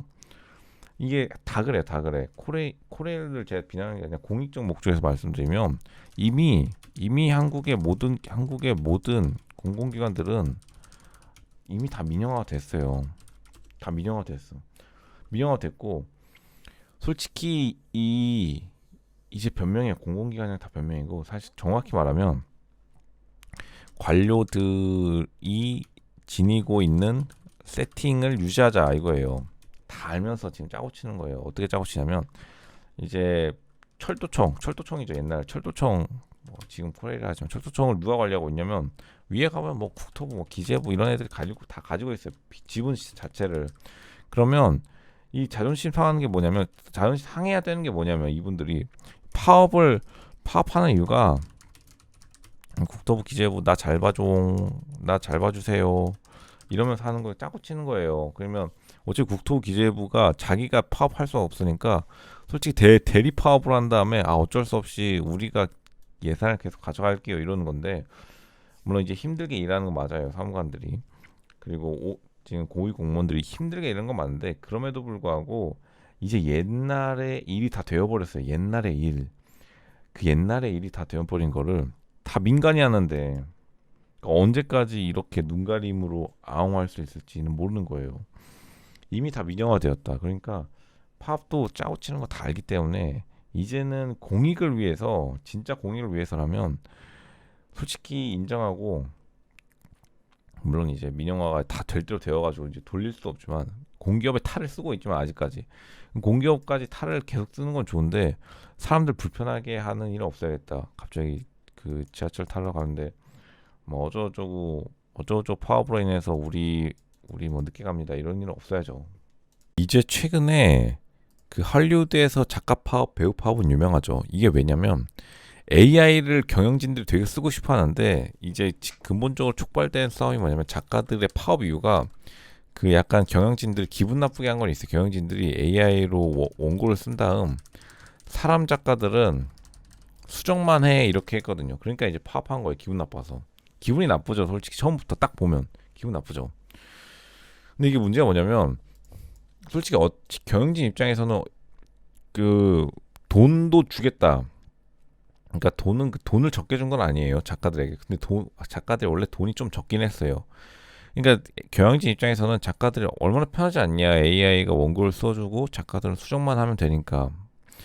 그런데 이제 스타 작가들은 물론 살아남겠지만 그 꼬마 작가들은 일감들이 더 없어지고 또 기분도 훨씬 나빠졌겠죠. 예전에는 자기가 이제 그 의견을 개진할 게 많아졌는데 AI를 원고 받아 쓴 걸 수정만 하니까, 그래가지고 이제 공감대를 순식간에 얻어서 파업이 들어간 건데, 이게 마치 예전에 1982년 리들리 스콧의 충격적인 영화 블레이드 러너의 대사를 빌리자면, 저는 여러분들이 믿지 못할 일을 보았습니다. 뭐 유명한 마지막 대사죠. 근데 이제 어쩔 수 없는 시대의 흐름이라면 작가들이 어떻게 보면 AI를 통해서 더욱더 세련된 뭐 극본을 쓰는 노력을 할 수밖에 없겠죠. 경영진 입장에서도 이러한 과정을 통해서 작가의 밥그릇을 뺏는 게 아니라, 작가나 그 스턴트 배우들의 그 밥그릇을 뺏는 게 아니라 오히려 그 수익이 많이 남게 되면은 더 적게 일하고 더 많이 받아갈 수 있는 그런 기반이 마련되는 건데, 일단은 촉발된 근본적인 이유는 약간 기분이 나쁜 거가 확실히 많았죠. 미국 작가조합은 4주 동안 파업을 진행 중이었는데 엄청나게 길어진 거죠. 여름을 다 견디고 그 겨울까지 진행되고 있는데, 이러한 AI가 이미 사실 컴퓨터 그래픽은 AI를 쓰고 있었잖아요. 그러니까 이게 문제인 거예요. 그럼 CG 그 작업자들이 있을 것 작가와 배우 이전에 CG 작업자들은 그럼 파업을 했느냐? 안 했죠. 왜냐하면 CG 작업자들은 요령껏 자신들의 일을 AI와 그래픽으로 컴퓨터로 잘 조정했는데, 작가와 배우는 약간 충격을 받은 모양새예요. 그렇다고 해서 우리가 CG를 쓰지 않을 수 없는 것처럼 작가와 배우들도 이렇게 새로운 세계, 뭐 버튜버 같은 이런 새로운 연극과 영화의 그 형태에 적응을 해야 되는 거겠죠. 독일 경제가 자동차 산업에 대한 맹렬한 공격으로 지금 망하게 생겼는데, 사실 독일의 입장에서는 조금 억울한 게, 독일은 비싼 돈 들여서 자신의 그 자동차 산업을 선진화하고 그리고 노조한테 돈도 많이 줬는데, 결국에는 사람들이 산 거는 저렴한 중국 전기차, 당연하죠. 전기차 돈 앞에 장사 없죠. 혹은 테슬라 3. 그러니까 독일인들의 가장 큰 불만이 뭐냐면, 독일 지금 경제의 가장 큰 불만이 뭐냐면, 자기 독일 국민 세금으로 그 남의 좋은 일만 하고 끝난 거예요. 솔직히 말하자면 이거고, 그리고 이 말이 맞아요. 솔직히 말하면 독일 경제가 몰락한 이유가 남의 좋은 일을 시킨 거죠. 중국이 싼 전기차 가져왔는데 당연히 싼 거 사지 비싼 거 살 필요가 없잖아요. 독일 경제에 대한 분석은 독일이 다시 한번 유럽의 뭐 굉장히 아픈 사람으로 묘사되는데, 결국에는 그 환경을 잘 따르는 사람을 이렇게 홀대하는 것 자체가, 솔직히 독일이 중국보다는 환경에 대해 관심이 많았는데 결국 승자가 중국 차가 독일 시장에 나가겠다고 난리를 치고 유럽 시장에 대해서 2024년, 2030년까지 30%를 차지하겠다고 그렇게 난리를 치는데 유럽 국가가 그렇게 환경 아끼고 자국민 세금으로 풍력 발전 만들 동안 솔직히 중국은 깨끗한 나라는 아니지만 열심히 싸게 만들어가지고 싸게 팔아버리면 유럽 국민은 자기 세금으로 세금은 또 세금대로 내고 결국 사는 거는 중국산 저렴한 자동차를 사면 이게 완전히 20세기가 낳은 가장 큰 경제적 세금 비극이죠, 비극. 그러니까 독일에서 그 정치적 움직임이 이제 다른 쪽으로 움직이고 있다. 녹색으로부터 많이 움직이고 있는 것도 어느 정도 기존 정치인들이 저지른 실수에서 비롯되나 볼 수 있죠. 이제 월스트리트저널의 정치 경제학 전문 칼럼니스트가 경제가 위기에 있다면 바이든을 지지하시겠습니까? 트럼프를 지지하시겠습니까? 당연히 여러분들 내 집값 3배로 띄워준다 하면 그 대통령 뽑죠. 바로 트럼프죠. 어쩔 수 없죠. 근데 바이든이 정말 인물은 인물이에요. 바이든이 친숙한 진짜 강력한 미국의 민주당을 상징하고 미국의 호시절 좋았던 시절을 상징하는 사실인데 솔직히 트럼프가 경제 능력이 너무 뛰어나요. 트럼프가 웃긴 게 뭐냐면 트럼프가 역대 비호감 1위 대통령이거든요. 근데 트럼프가 가지고 있는 레코드가 엄청 많아요. 근데 경제 역대 미국 역사상, 미국 500년 역사상 경제 1위 대통령이기도 해요. 경제 1위. 모든 지표를 트럼프 때 다 갈아치웠어요. 물론 이제 보조금 좀 있었지만 플러스에다 뭐까지 1위냐면 역대 1위 최다 득표했는데 떨어진 대통령도 트럼프가 가지고 있어요. 트럼프가 이게 역사의 한 장면이에요. 2024년에 그리고 이 미국 역사 중에 2번밖에 없어요. 2번밖에 없는 게 뭐냐면 재선에 떨어진 대통령이 다음 대선에 붙는 것 자체가 미국 500년 역사에 2번밖에 없었는데 우리가 500년 역사 중에 그 하나를 사는 거예요. 예전에는 전쟁 하도 많았으니까. 그래서 이제 당연히 트럼프가 될 거라는 확률이 높은데 지금 비등비등해 50대 50이에요. 트럼프랑 바이든이랑 싸움은. 근데 이제 조금 더 우위에 있죠. 왜냐하면 지금 경제가 너무 안 좋기 때문에. 그러니까 바이든이 지금 금리 인하를 굉장히 준비하고 있는데 경을 뛰어야 되니까 쉽지 않아요. 쉽지 않아. 이제 트럼프가 대통령이 다시 되면 한국도 좀 애매해지죠. 한국이 일단은 바이든 대통령이랑 뭐 해놓은 게 많잖아요. 그걸 이제 되돌릴 수는 없고 빠르게 지금 접촉을 해서 이 경선 캠프에 쭈르 달려가지고 어떻게 할 건지 다시 의논해 봐야죠. 그런데 바이든 대통령이 솔직히 인물은 인물이에요. 지금 뭐 어떻게 될지 모르겠지만 솔직히 미국 법무부가 지금 구글을 반독점 혐의로 지금 기소하는데 솔직히 말하자면 근데 이것도 솔직히 화이트 칼라에 대한 저도 지금 화이트 칼라죠. 하얀색 옷을 입고 있으니까 하얀색 셔츠. 솔직히 사무직 그 종사자들에 대한 이러한 어느 정도는 마녀 사냥이라 봐요. 어쩔 수 없지. 솔직히 한국도 만만하니까 여의도 금융 사람들한테 막 난리치지. 이 사람 법무부 한국 법무부도 알고 미국 법무부도 잘 알아요. 오히려 자동차 노조 이런 사람들이 난리쳐도 솔직히 아무 말 안 하고 제가 자동차 노조를 비난하는 것도 아닌 거 아실 거예요. 근데 만만한 사람들만 하는 거예요. 왜냐 말이 통하니까. 그 여의도의 특징이 뭐냐면 제가 말씀드렸지만 여의도가 뭘 제일 단속 많이 하는 줄 아세요? 외제차 단속. 진짜요. 하는 일이 이거든요. 외제차 그 불법 주차 단속이랑 그 흡연 단속 제일 좋아해. 왜냐 쉬우니까.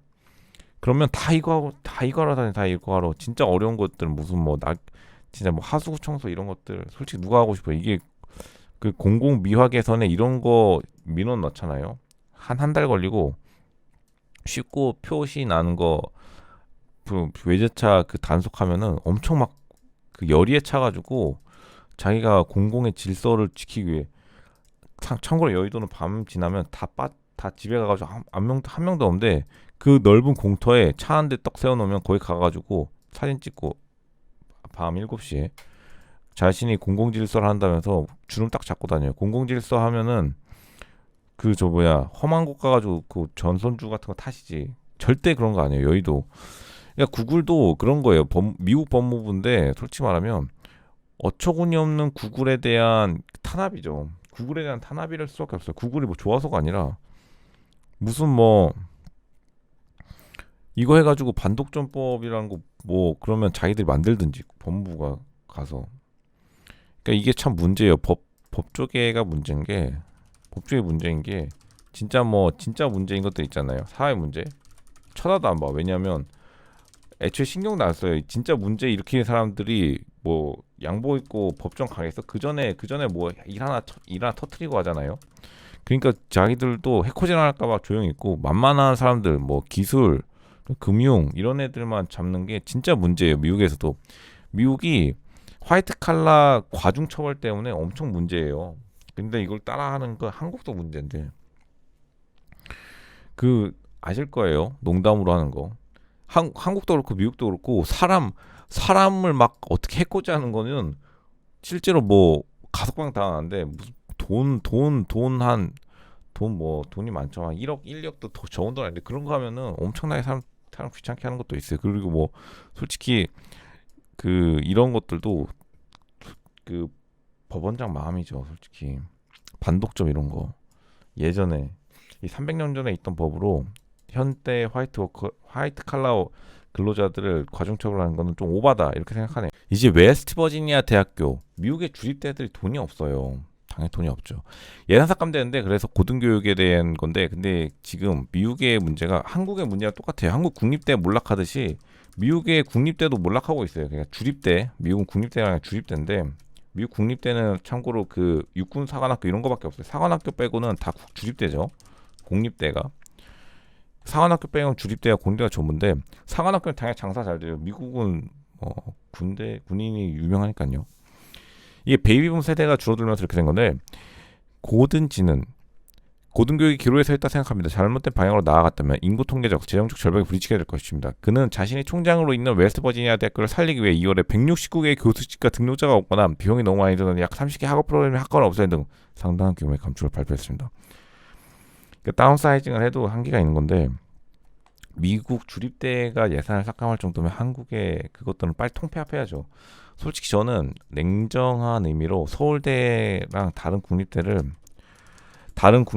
통폐합시켜야 된다고 봐요. 제가 사립대 출신이라서가 아니라, 서울대가 그러면 당연히 밑에 있는 연세대랑 고려대가 1위 학교가 돼야겠죠. 그리고 그게 당연한 거예요. 어쩔 수 없어요. 시대의 흐름이라니까. 시대의 흐름이에요. 시대의 흐름. 서울대가 다른 국립대랑 통폐합되는 게 역사적 소명을 다하는 거예요. 서울대가 여태까지 1위였잖아요. 미국도 예전에는 국립대들이 다 1위였는데, 지금 아이비리그가 사립대가 싹 바뀐 게 역사적 소명을 다한 거죠. 그렇다면 서울대만 살아남고 다른 국립대는 통폐합도 못하고 길거리에 나앉으면 여기 교수들이랑 교직원들 어떻게 해요? 서울대가 이제 다른 국립대 다 통폐합돼가지고 한국대로 그냥 통폐합되고 사립대랑 이제 갈 길을 다 가야 돼요. 그게 나쁜 게 아니라, 언제까지나 뭐 국립대가 1위 대학으로서 한 다음에 무슨 뭐 이래라 저래라 미주알 고주알 법이나 했다 하지만, 그거는 이제 솔직히 법이나 한 거랑 국립대학이랑 상관도 없으니까요. 서울대 자체가 이미 역사적 소명을 다 마쳤어요. 1위 대학으로서 훌륭한 교수진들과 훌륭한 학생들 많이 배출한 건 사실이지만, 미국도 이런데 이제 한국도 결정해야죠. 통폐합. 이제 뉴욕타임즈에서도 카메라 초점이었고요. 뉴욕타임즈에서도 미국 역사상, 미국 500년 역사상 포드, 쉐보레, 크라이슬러가 동시에 파업한 적은 처음인데, 엄청나게 파업. 그리고 보시면 알겠지만 거의 10,000명 가까이 전 본사가 그냥 다 파업해버리는데, 한국으로 따지면 현대, 기아, 그리고 어떻게 르노, 그리고 쉐보레 한국에 있으니까 플러스 알파로 뭐 무슨 조그마한 오토 있잖아요. 무슨 오토 조그마한 무슨 뭐 그 협력업체까지 그냥 다 나왔다고 보면 되는데, 전미자동차 노조 조합원들이 세계 공장에서 파업을 벌이고, 이번 파업은 포드, 제너럴 모터스, 크라이슬러가 임금 복리후생, 주당 근무 시간에 대해 협상을 진행하도록 압박하기 위한 것이며, 자동차 제조업들이 다른 지역의 생산을 중단할 수도 있습니다. 그렇죠. 근데 이게 지금 문제가 되는 게 뭐냐면, 이분들이 사실 정치적 입지가 그렇게 높지는 못해요. 결국에 이게 노조를 위한 거거든요. 노조 안 가입하고 자동차 회사 다니는 사람들인데, 이게 결국에 노조를 이제 정치적 적극적인 영향력을 높이기 위해서 이번 파업이 돌입이 되는데 15만 명 중 약 12,700명이 참여해서 그렇게 많이도 참여 못했어요. 노조원 중에서도 많이 참여 못했고 그리고 또 노조가 아닌 사람들 중도 이번에 좀 반대하는 사람이 많은데 이번에 결국에 했는데 한꺼번에 타격을 입는 이 전법으로 가서 사실 바이든 대통령의 정치적 입지를 굉장히 압박하는 거예요. 왜냐하면 지지 선언을 하지도 않고 바이든 대통령이 하지 말라 했는데 그 기자들이 물어봤을 때도 바이든 대통령이 안 할 거라고 했는데 그 오늘 금요일이거든요. 지금 방금 오늘 몇 시간 미국 시간으로 한 몇 시간 전에 2시간 전에 그러니까 한국 시간으로 오늘 밤에 파업을 해버렸어요. 어느 정도 예상은 됐기 때문에 사람들이 준비는 되어 있는데 지금 이것 때문에 난리도 아니고 특히나 포드 사장은 다시 한번 말씀드리지만 이 파업 요구 들어주면 포드 망한다라고 해서 그냥 포드 진짜 농담 안 나고 포드는 차라리 자동차 회사로 그만하고 자기는 그 플랫폼 회사라고 가고 싶다고 말까지 했어요. 왜냐하면 이런 일을 뒤치다거리 해주고 너무 싫기 때문에 GM의 GM 제너럴 모터스도 너무나 곤혹스러운 일이라고 하는 거죠. 파업과 홍보 행사를 계획하는 대신 협상에 나서야 된다고 하니까요. 지금 공장들의 위치는 미시건, 오하이오 그리고 또 옆에 여기 조그만한 웬츠빌 어셈블리 플랜트가 있는데 이번에 이 파업으로 인해서 굉장한 지금 그 특히나 중부 지역 캘리포니아는 잘 사는 동네니까 괜찮지만 이 도시들이 좀 잘 사는 동네는 아니거든요. 미시건, 오하이오가 사실상 가장 못 산다기보다는 가장 좀 미국 내에서도 돈 못 버는 동네로 유명한 동네 중에 하나예요. 그러니까 이 도시에서 졸업하면 다 이제 뉴욕이나 캘리포니아 떠나는 게 꿈인 애들이 많아요. 그러니까 좀 못 사는 동네에서 또 파업을 해버리니까 지금 굉장히 동네의 지역 경제로 타격이 있을 수밖에 없겠죠. 여러모로 굉장히 고통스러운 상황이고 이걸로 인해서 솔직히 제가 경영자라면 다 AI로 빠르게 가속화하겠죠. 실제로 근데 전기차 새로 짓는 포드, 쉐보레, 크라이슬러의 새로운 전기차 공장들이 엄청난 그 자동화가 이루어져 있어서 전 구형 공장보다 인력을 한 30% 적게 쓰는 공장을 이미 다 만들었어요. 그러니까 그것도 이번 협상한 테이블에 올라와 있는데 결국에 고용 보장 중에 근데 이러한 움직임 자체가 더 AI로 만들고 싶어 하는 거죠. AI 공장을 만들려고 하는 거. 애초에 AI 공장이 탄생한 이유가 계속해서 이 파업에 대한 리스크를 줄이기 위해서 자동화 공장을 비싼 돈 주고 만든 건데 또다시 계속해서 파업을 한다면 더 로봇을 쓰려는 움직임이 가속화되겠죠. 그러니까 이게 굴레에 빠졌다고 볼 수 있겠네요. 결국엔 영국의 타임지조차 미국 자동차 노조의 황당한 그거를 이제 경계하는데 자동차 노동자 파업은 바이든의 연합을 위협할 것입니다. 바이든의 뒤통수를 맞았기 때문에 바이든 녹색연합이라는 게 이제 자동차 노조 플러스 뭐 여러 환경 단체랑 같이 바이든 대통령의 그 민주당 그 서클이 있거든요. 자동차 노조가 이제 뛰쳐나가면서 환경 단체 좀 뻘쭘해졌죠. 이거 어떡하지 이렇게 하고 어쨌든 환경 단체도 산업에 지원이 있어야지 자신의 돈을 굴릴 거 아니에요. 바이든 대통령이 이 둘을 잘 이어준다고 해가지고 인기가 많았는데 이게 붕괴되는 거죠. 획기적인 인플레이션 억제법을 통과시킨데 여기까지는 좋아하는데 물론 바이든 대통령한테 좋아한다는 거예요. 경제 전체로는 부작용이 많았는데 지금 전기차로 넘어가는 시기에 자동차 노동자 파업이 대규모로 포드, 쉐보레, 스텔란티스, 크라이슬러 전부 다 파업을 해버리면서 돈을 주겠다는데도 파업해버리니까 이제 더욱더 관계가 악화될 수밖에 없고 웃는 건 테슬라, 한국, 현대차 그리고 도요타인데 왜 이렇게 됐냐면은 그게 이제 딱 느낌이 오죠. 자동차 노동자들이 결국에는 작가연합에 자신을 동일시해서 미국 작가연합, 할리우드 작가연합에 동일시해서 파업을 시작한 건데 이 실제 분위기 자체는 약간 좀 너네가 왜 끼어들어 이런 느낌이 있어요.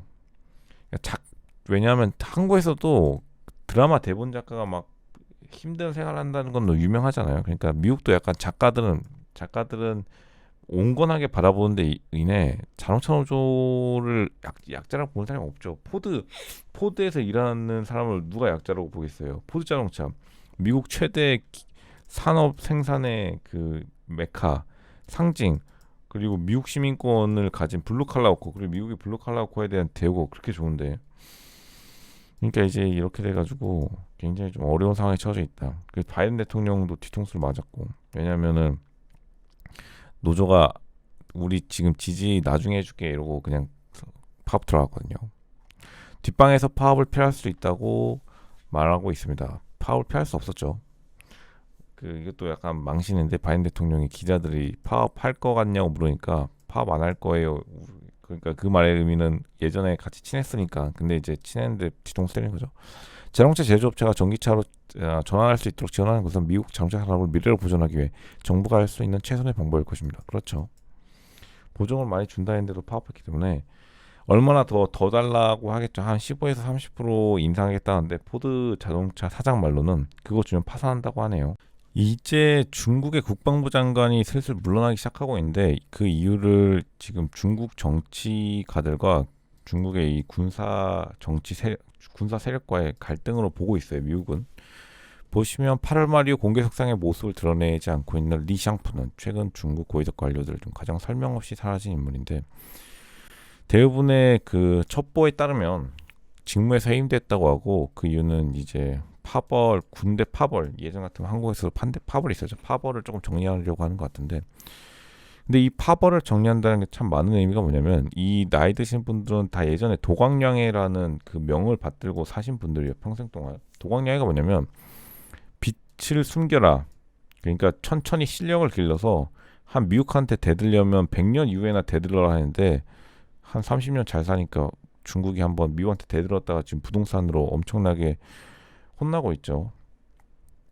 결국에는 중국 군사 약간 온건파, 혹은 지금까지 잘 지내왔던, 어쨌든 이분들이 대만이랑 뭐 그렇게 사이가 나쁘지 않았으니까 이분들이 지금 퇴임하고 혹시나 급진적인 사람이 들어오면 어쩌냐 이런 생각에 미국 관리들이 굉장히 신경이 곤두서 있고, 제 생각에도 중국이 빠르게 평화를 유지하려는 전 세계적 관심이 필요하다라고 비춰지네요. 직접 APL 머테리얼즈 고위 관료 관계자한테 한번 보내보겠습니다. APL 카네기 멜론 대학교고, 보시면 썰 when LK99 publish many thanks love from Korea 위트 있게 with love. 직접 보내보시면 없겠죠. AR 초안 작성 한번 볼까요? 에스커버 오퍼튜니티 이건 아닌 것 같고, 이렇게 보내서 깔끔하게 해줍니다. 어떻게 할 것인지 보내면 저도 엘리트 인맥으로 한번 보내볼게요. 바로 보냈죠. 실시간으로 직접 보냈으니 오겠죠. 보내기 돌아가고 있는 거 보이시죠? 돌아가고 있는 거. 지니어버트 부발행인 미국 물리연구사 AIP 출판의 APL 머티리얼즈 피직스 고위 엘리트에게 한번 보내봤습니다. 직접 보냈기 때문에 완료가 될 것 같고, 현재 어떻게 될지는 봐야겠지만, 지금 보내는데 시간이 좀 걸리지만 보내기가 완료되는 순간 다른 분들에게도 이미 연락이 많이 갔는데 기다리라는 연락이 많아요. 하지만 여러분들이 많이 기대하고 계시기 때문에 이렇게 보냈습니다. 공익적 목적으로 지니 허버트 카네기 멜론 대학교 경영대학원이자 AIP 퍼블리셔로 계신 엘리트 인맥을 이용해서 저의 사비를 들여서 이걸 메시지를 많이 보낼 수 없는데, 그럼에도 불구하고 건너 안 사람들을 통해 지금 메시지를 보냈습니다. 선생님 NK99는 언제 출시되나요? 한국에서 사랑으로 감사드립니다. 이렇게 보냈고, 지금 많은 분들이 궁금해하시기 때문에, 실제로 뭐 한국 분들은 좀 샤이하시니까 미국 분들에게 당당히 공익적 목적으로 하는 거기 때문에 한국의 많은 발전과, 또 특히나 미국 분들은 근데 긍정적으로 생각해 주세요. 미국 분들이 긍정적으로 생각해 주기 때문에 직접 제 메일을 보냈습니다. 사비를 들여서 보냈고, 이 메시지가 어느 정도 정해져 있어요. 프리미엄. 혹시나 저와 계속해서 비즈니스 인맥에 들어오고 싶으시면 뭐 자유롭게 할 수 있지만 매너를 지켜야겠죠. 아주 합법적이고 공익적 목적으로 이번에 수행되는데 메시지가 받으면 다시 한번 연락드리도록 하겠습니다. 요즘 첫 소개팅이나 데이트 때 오마카세가 이렇게 비싼 데이트가 유행한 게 참 그 뉴욕 같은데 미국에서도 문제가 되기 때문에 머니 데이트라고 하죠. 머니 데이트가 참 문제인데 한국도 이게 그 문제지만 미국도 크게 문제죠. 미국도 아직까지 데이트 비용이 굉장히 비싼 나라이기 때문에 데이트 가는 건 좋은데 솔직히 이렇게 보기만 해도 비싼 곳을 많이 갈 수는 없겠죠. 보시면은 이렇게 그 뭐냐 이거 뭐 연애 컨설팅이라고 하는데 보시면은 계속해서 이렇게 계속해서 이렇게 높아만 가는 데이트 비용이 굉장히 부담되는 건 사실이에요. 데이트 비용이 높아지는 건 솔직히 이해가 가요. 왜냐하면 모두가 솔직히 돈의 기준이 어느 정도 정확하잖아요. 나이가 들면 들수록 솔직히 비싼 데이트 가는 사람이 경제적으로 성공할 가능성이 높으니까요. 그럼에도 불구하고 사회나 그 언론들이 너무나도 높은 데이트 비용을 기준치가 있다 보니까 소개팅 한 10번만 하면 오마카세 비용으로 막 20만 원씩 200만 원씩 쓰시는 분들도 널렸죠, 요즘. 서울에서. 물론 그렇게 소개팅 하기 전에 알아서 만나는 게 좋겠지만 앞으로 이런 것들을 좀 해결하려면 일단은 사람들의 기준치를 조금 현실화할 필요가 있어요. 현실화할 필요가 있고 뭐 데이트를 갈 때 이 밥값에 대한 좀 현실적인 부담감을 줄일 필요가 있겠다. 밥이야 뭐 그냥 먹고 대충 돌아다니고 액티비티에 좀 신경 쓰는 게 어떨까 이런 생각이 들어요. 밥값 20만 원 좀 세죠. 웃긴 거는 이제 라스베가스의 MGM 카지노가 해킹을 해가지고 사람들이 보안 문제로 이제 디지털 안 쓰고 다 아날로그로 바꿨어요. 그래서 종업원들이 아날로그로 일하는데 이제 사람들이 다 같이 ATM도 작동하지 않고 현금을 이제 직접 은행 가서 바꾸고 사람들이 온갖 거를 하고 있는데 생각보다 이런 걸 더 좋아하시는 것 같더라고요. 이거 보시면 다 지금 지금 해킹당해가지고 해킹당한 카지노, MGM 카지노, 라스베가스 카지노 때문에 모든 걸 사람과 돈도 ATM도 안 돼가지고 모든 걸 사람하고 돈하고 바꿔야 돼서 근데 이게 약간 아날로그 감성을 좋아하시는 분들에게 옛날 감성을 준다 하네요. 그리고 약간 포스트 아포칼립스 같잖아요. 막 그 터미네이터 직전에 모든 컴퓨터 연결이 끊기는 그 장면을 연상시켜서 사람들이 이거 좋아해가지고 놀러 가가지고 담고 있는데 여행 유튜버로 웃기는 것 같긴 해요. 뭐 아무것도 안 되니까 카지노 그리고 다른 카지노들은 자기들도 해킹당할까봐 보안 요원에게 카드로 쓰지 말라고 현금으로만 거래하는 물물 교환의 시대가 다시 온 거죠. 이게 금리 상승 고금리의 가장 문제가 대기업이 부유해지거든요. 고금리라는 게 대기업 좋아지고 부자들이 좋아요. 왜냐 돈만 넣어놔도 놓아도 따박따박 올라간다는 거예요. 생각보다 부자나 대기업들은 자산 가치 하락에 그렇게 영향을 받잖아요. 여러분이 막 천억짜리 대저택에 살고 있는데 부동산가 폭락했어. 30% 700억 울상이 나요. 어차피 1년에 100억씩 들어 따박따박 꽂히는데 100억씩 버니까 한 1000억짜리 집에 살 텐데 뭐 100억씩 벌어 1000억짜리 집에 살지 않는 사람도 많죠. 한국 따지면 한국에서 막 200억짜리 시그니엘도 한 170억이면 사니까 300억인가? 하여간 뭐 그 정도 되죠. 그럼 300억짜리 50% 폭락 150억 되면 폭락이긴 한데 어차피 1년에 100억 들어오는데 150억 들어오는데 그게 뭐 눈에 쓰이겠냐고. 오히려 고금리 때문에 돈을 넣어두면 그냥 자산 증식이 되는데 가만히 놀고 먹을 수 있는데 고금리 시대가 좋은 게 아니에요. 정말 밀턴 프리드먼도 인플레이션을 마이너스로 맞춰야 된다는데 이 말이 뭐냐면 돈 가지고 있으면 오히려 그냥 조금 약간 돈 가지고 있으면 물론 이제 그거는 좀 오바긴 한데 어쨌든 최소한 제 생각에도 금리는 0에 가까울수록 좋아요. 0에 가까울수록 좋고 금리를 0에 가깝게 하고 세금을 적게 내는 인플레이션도 세금의 일종이기 때문에 0에 갖고 세금을 내는 게 적지. 이 보시면 금리 상승으로 대기업 더 부유해졌다고 집니다가 아니라 더 졌어요. 그 월스트리트저널이 이렇게 얘기했으면 은행이 예치된 현금으로 기업이 벌어들인 금액 유보금 쌓아놔도 고금리로 돈 주는데 누가 그 사업하고 싶겠어요? 그러니까 더 투자가 유축되지. 이게 월스트리트저널에서도 최근에 해군 전력 중에 극초음속 무예했거든요. 항공모함에 슉 날아가지고 항공모함에 빵 하면은 아야아야 하죠. 방공망을 회피할 수 있는 이 밑에 지금 초음속 요거 말하는 거예요. 위로 올라가는 게 기존 미사일이었으면 중국과 러시아가 이거를 발견한 여기에 지금 초음속을 원하는 이유는 당연한데 이 바다에 쏘는 이유가 뭐겠어요? 여기 미국 항공모함 오면 여기다 초음속 미사일 한 100개가 날려가지고 끝내버리겠다는 건데 극초음속 활공 무기 게임 체인지며 미국에는 아직 없습니다. 왜 미국에 없냐면 미국은 방어가 아니라 공격 무기를 많이 만들기 때문에 항공모함에 돈을 많이 썼죠. 항공모함 이쪽으로 날리는 게 아니라 이건 지상에서 배를 향해 쏘는 거거든요.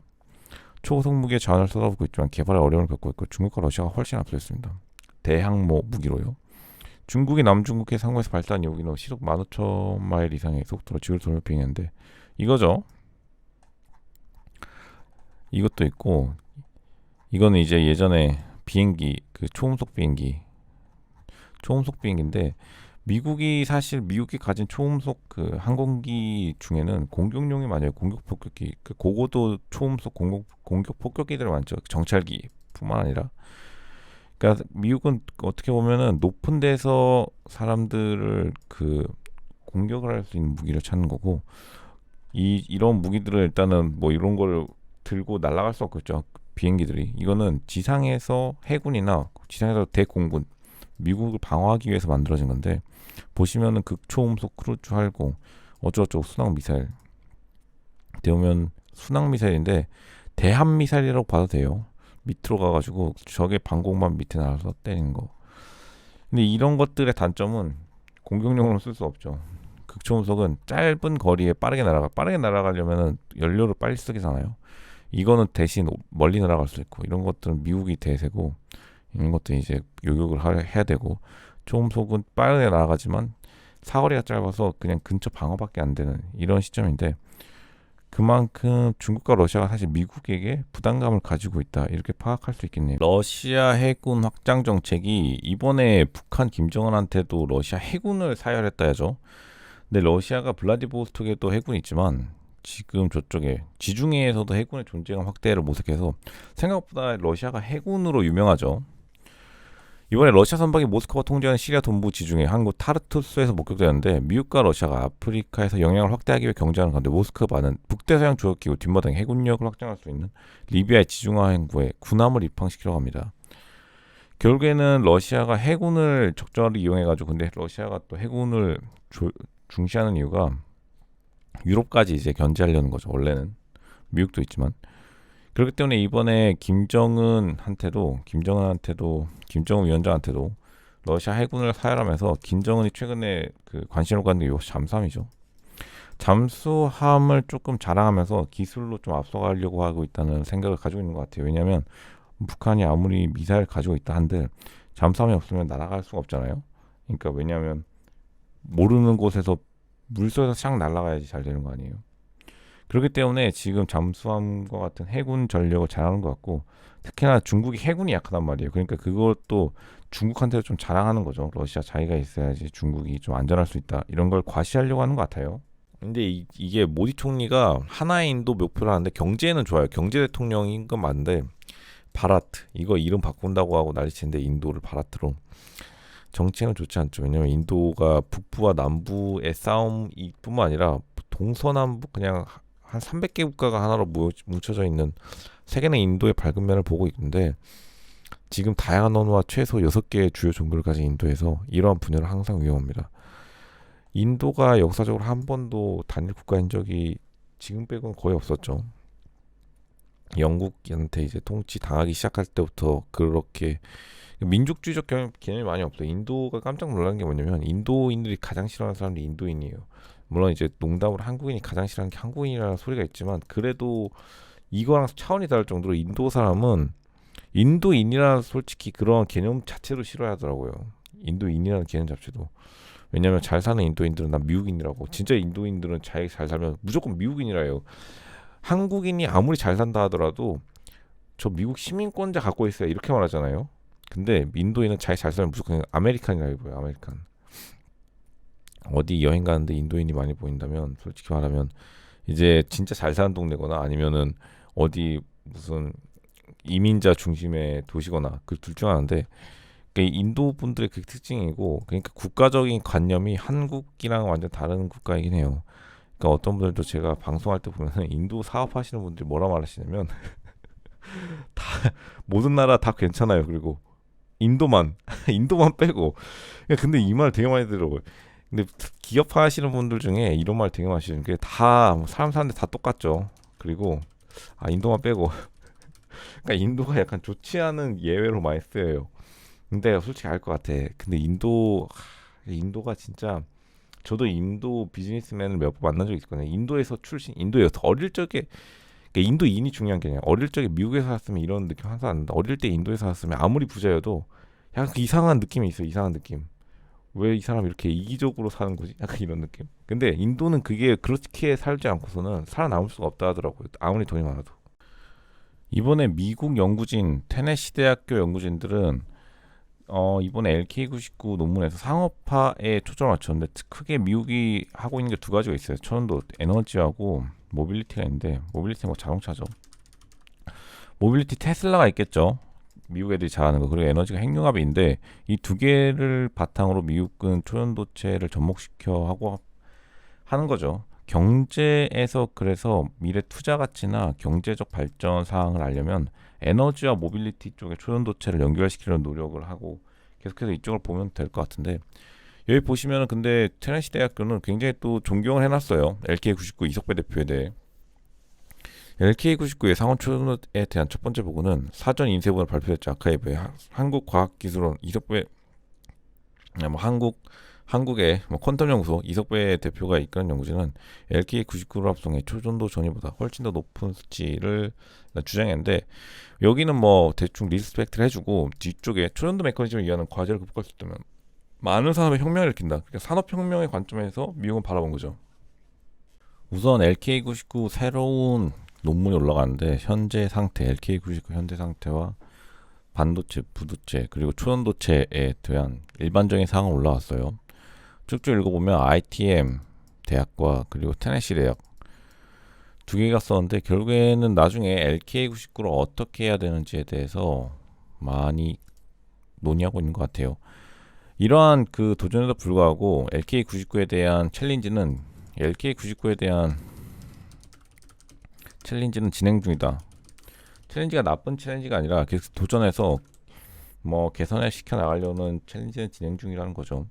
확실히 미국 측이 테네시 대학이 미국이잖아요. 미국 분들은 상업화에 진심이기 때문에 더 많은 사람들이 LK99를 통해 진짜 상업화를 이루려고 하고 한국이랑 좀 다르죠. 한국 사람들은 이제 워낙 돈에 관심이 없는 게 아니라 한국 사람들이 돈이 못 버니까 미국은 진짜 돈이 많죠. 돈이 많은데 돈을 필요 없다고 하는 거랑 돈이 좀 부족한데 돈이 필요 없다고 하는 건 좀 다르기 때문에 미국 분들은 그 상업화의 진심인 모습을 저희가 확인할 수 있네요. 이제 미국의 그 ARM 더 말도 귀찮지만 ARM 칩셋 상장이 성공적으로 되면서 웃고 계시죠. 신호탄을 IPO 가문의 종식을 알리는 신호탄이 됐다는 거 한국의 컨설팅 업계나 한국의 금융시장에서도 이제 바로 반응이 온 거죠. 여의도 ARM 뭐 칩 설계자긴 한데 칩을 열심히 설계하는 게 중요하긴 한데 좋아요. ARM 앞으로 이제 줄줄이 지금 상장할 게 있고 한국에서도 그 마켓 컬리어 같은 것들이 상장하려다가 계속해서 미뤄지고 있거나 혹은 뉴욕에 상장하려다가 한국에 상장한 것도 많은데 뉴욕 시장에 상장하는 게 확실히 대박인 것 같긴 해요. 나스닥에 어쨌든 소프트뱅크였거든요. 소프트뱅크. 그러니까 일본 손정희 회장의 완전 직속에 있다가 이번 뉴욕 시장에 나스닥에 제대로 상장했는데 맞죠? 지금 어떤 분들이 계속 말씀해 주시냐면 미국에 상장하는 게 좋은가요 안 좋은가요? 근데 미국 상장이 될 수 있으면 최고죠. 있으면 최고인데 근데 미국에 상장하면은 미국의 그 미국 금감원, 미국 증권 SEC 말을 따라야 되거든요. 그러니까 솔직히 상식을 가지고 있으면 미국이 가장 좋고 상식 없이 그냥 막 난리칠 거면 다른 나라가 좋은데 미국 시장이 유동성 좋은 게 대박이긴 해요. 대박. 유동성이 좋으니까 중국 분들도 한창 관계가 안 좋을 때 미국에서 상장했으면 미국 상장이 좋죠. 이번에 또 ARM이 대박을 치면서 최근에 상장을 미루던 사람들이 지금 2024년까지 줄줄이 한다 하네요. 한국도 아마 소식이 들려올 것 같아요. 이건 조금 비극적인 소식인데 결국에는 유나이티드 미국 자동차 노조들이 계약 협상에 따라 파업에 돌입했어요. 오늘 지금 방금 돌입했는데 굉장히 가슴 아픈 소식이 뭐냐면 미국 노동자들이 엄청나게 포드 자동차 사장은 이거 들어주면 그 회사가 파산한다고 했는데 결국에는 그냥 실행을 해버리네요. 이럴 필요는 없었는데, 그러니까 포드 분들이 이럴 필요는 없었는데 결국엔 이런 선택을 해버리면서 굉장히 다들 민감하게 됐어요. 지금 스텔란티스 다 파업하는데 문제가 뭐냐면 포드, GM, 쉐보레 그리고 크라이슬러 세 자동차 모두 파업하는데 요구가 조금 세요. 사실상 실질적으로 30% 임금 상승이라서 1억 받으신 분들 1억 3천 받는 엄청난 요 물론 이제 중간에서 15% 정도 상충하겠죠. 파업에 엄청나게 하는데 포드 사장까지 나서가지고 포드 사장이 뭐 월급쟁이 사장은 아니지만 포드 뭐 아직도 가족 경영이지만 대부분 그럼에도 불구하고 포드 사장이 좀 그만 이거 들어주면은 파산한다 했는데 오늘 그냥 들어가 버리는 바람에 파업에 굉장히 안타까운 상황이 지속되고 있고 현대차는 좋죠. 한국차가 어부질 효과를 누릴 것이다 이렇게 판단되네요. 이제 가슴 아픈 소식이 실시간에 들려왔는데 미국 자동차 노조들이 전부 파업에 들어갔어요. 오늘 방금 10분도 안 됐는데 미국의 지금 아침이죠. 전미 자동차 노동조합은 디트로이트의 기존 자동차 제조업체 세 곳에서 전례 없는 파업을 지금 시작했는데 임금과 고용 안정을 둘러싼 잠재적 비용이 많이 들고 장기화될 수 있는 대결을 촉발시켰습니다. 근데 이게 조금 문제가 된 게 뭐냐면 이분들이 언제 저번 19년도에 임금 협상을 한 다음에 3년마다 하기로 했는데 하필이면 아시겠지만 그 사이에 임금이 딴 직종들은 엄청나게 뛰었는데 이 사이에 재미는 다른 사람들이 다 보고 23년에 이제 하는데 임금 협상을요. 줄 여력이 안 되죠. 지금 뭐 솔직히 이 중간에 돈이 너무 많이 풀렸으니까 다른 사람들이 돈을 받아간 거에 이 사람들 배가 아프죠. 그러니까 이 노조의 생각은 지난 3년간 다른 애들이 많이 받았는데 우리가 3년 후에 약속시켰으니까 돈 내놓으라 했는데 포드 사장이 와가지고 그 돈 내놓으면 우리 지금 파산한다라고 하니까 파업한 거예요. 하지 말자고 했는데 그러니까 노조도 사실 이해는 가요. 자동차 노조. 미국 노조 가입률이 6%밖에 안 돼요. 전체 인구로 따지면. 근데 자동차 업계는 좀 높은데 예전에 디트로이트가 몰락한 다음에 그때 당시도 한 20%밖에 안 됐어요. 20% 디트로이트 몰락할 당시도. 근데 이제 6%밖에 안 되는데 그러니까 노조분들이 솔직히 심술 난 건 확실해요. 노조가 약속을 지킨 건 맞는데 3년 전 후에 다른 직종들이 임금 오를 때 버거킹 알바한테도 시급이 따라잡힌 거죠. 그 사이에. 그 재미있는 3년간 다 보고 2019년 솔직히 이런 돈을 풀어질 리가 없다고 생각했으니 근데 지금 임금 협상 솔직히 못하죠. 지금 뭐 자동차 팔리지도 않는데 잘 제대로 테슬라도 재고가 쌓여있는데 포드, GM, 크라이슬러 데리고 와가지고 한국에 팔면은 벤츠보다 안 팔리는 이 차들 어디다 팔을 이 픽업 트럭이잖아요. 포드는 또 서로 안타까운 안타까운 대결이 됐고 솔직히 이제 도요타랑 현대차는 웃고 있는 거지. 이렇게 현대차가 인기 2위거든요 지금 전기차 웃고 있는 거죠. 참고로 미국은 뉴욕타임즈 가장 진보적이라고 한 뉴욕타임즈조차도 남편의 성을 따라가죠. 남편의 성을 따라가는데 정말 웃기기는 한 건데 자신인가. 근데 사실 어떤 경우에는 성을 따르는 이름. 근데 이게 사실 문제가 있기보다는 그러니까 이게 그 한국에서 비춰지는 미국의 모습보다 한국이 100배 더 진보적이에요. 깜짝 놀랄 수도 있어요. 미국이 얼마나 보수적인지는 가면은 기절할지도 몰라요. 미국의 가장 진보적인 사람이 한국에 오면은 보수 꼴통 소리 들을 수도 있어요. 그만큼 힘들기 때문에. 그러니까 어디 가가지고 그 놀러 가는 거 말고요. 사람들 놀러 갈 때도 똑같지만 어디 비즈니스 세팅 같은 거 가잖아요. 미국 사람들이랑. 그러면 이상한 농담 같은 거 하면은 진짜 큰일 나요. 제가 예전에 어떤 일이 있었냐면 어떤 분이 자기 미국에 좀 예전에 살았대. 근데 나이 먹고 가는 거는 의미가 없어요. 나이 먹고 미국 가는 건 나이 먹고 미국 가서 산 것도 아니야. 당연한 거 아니야. 왜냐면 여러분 대학생 되면은 여러분 어른 취급해줘서 누가 뭐라 해요? 안 하는데 미국도 당연히 똑같아요. 어렸을 때 가가지고 진짜 문화를 그냥 배워봐야지, 그리고 혼도 나고 해봐야지 미국이 아는 거지. 그러니까 어떤 분이 이제 자기 나이 먹고 영어 공부해서 미국에서 한 몇 년, 3년 살았나? 3년 살았대요. 그러니까 자기 미국 다 살았다는 거야. 그리고 농담하기 시작하는데 당연히 인기가 없죠. 미국에서 인기가 없어서 결국에는 정착도 제대로 못했어요. 한국에 나이 먹고 가는데 한국에 다시 돌아오면 좀 답도 없거든요. 어렸을 때 미국 갔다 한국에 왔다 갔다 하는 건 상관없는데 나이 먹고 미국 갔다 가는데 농담을 하는데 미국 사람들 미국의 문화 자체를 몰라. 그러니까 계속해서 막 이상한 사람들 만나고 미국은 인맥이 중요한데 인맥도 없더라고요. 그러니까 가장 미국 사람들을 만날 때 가장 보수적으로 행동해 줘야 돼요. 그러니까 미국 사람이 진보적이라고 생각하면 미국 사람들이 그 뭐냐 진취적이라고 생각하면 안 돼. 미국 사람 진취적인 거는 미국 사람들 어떤 거에 진취적이냐면 세금 안 내는 거. 그러니까 미국인들 기준 미국인들의 독립심 하나는 진짜 대박이에요. 근데 그 이외에는 진짜 보수적이니까 이상한 농담하면 안 돼요. 여기서도 보시면 알겠지만 뉴욕 타임즈조차 이 신문 기사를 굉장히 조심스럽게 실은 이유가 보시면은 고학력도 잘 안 해요. 그렇게 안 하니까 진짜 고학력수록 안 해. 아이비리그일수록 뭐 더 보수적이게 되는데 어쩔 수 없이. 그러니까 사상, 그러니까 어떤 사안에 대해서는 진보적일지 몰라도 개인의 이 개인 관계에 대해서 엄청나게 보수적인 분들이니까 갑자기 가가지고 막 급발진하시면 안 돼요. 왜 너의 이름은 왜 남편의 성을 따니 뭐 이런 식으로.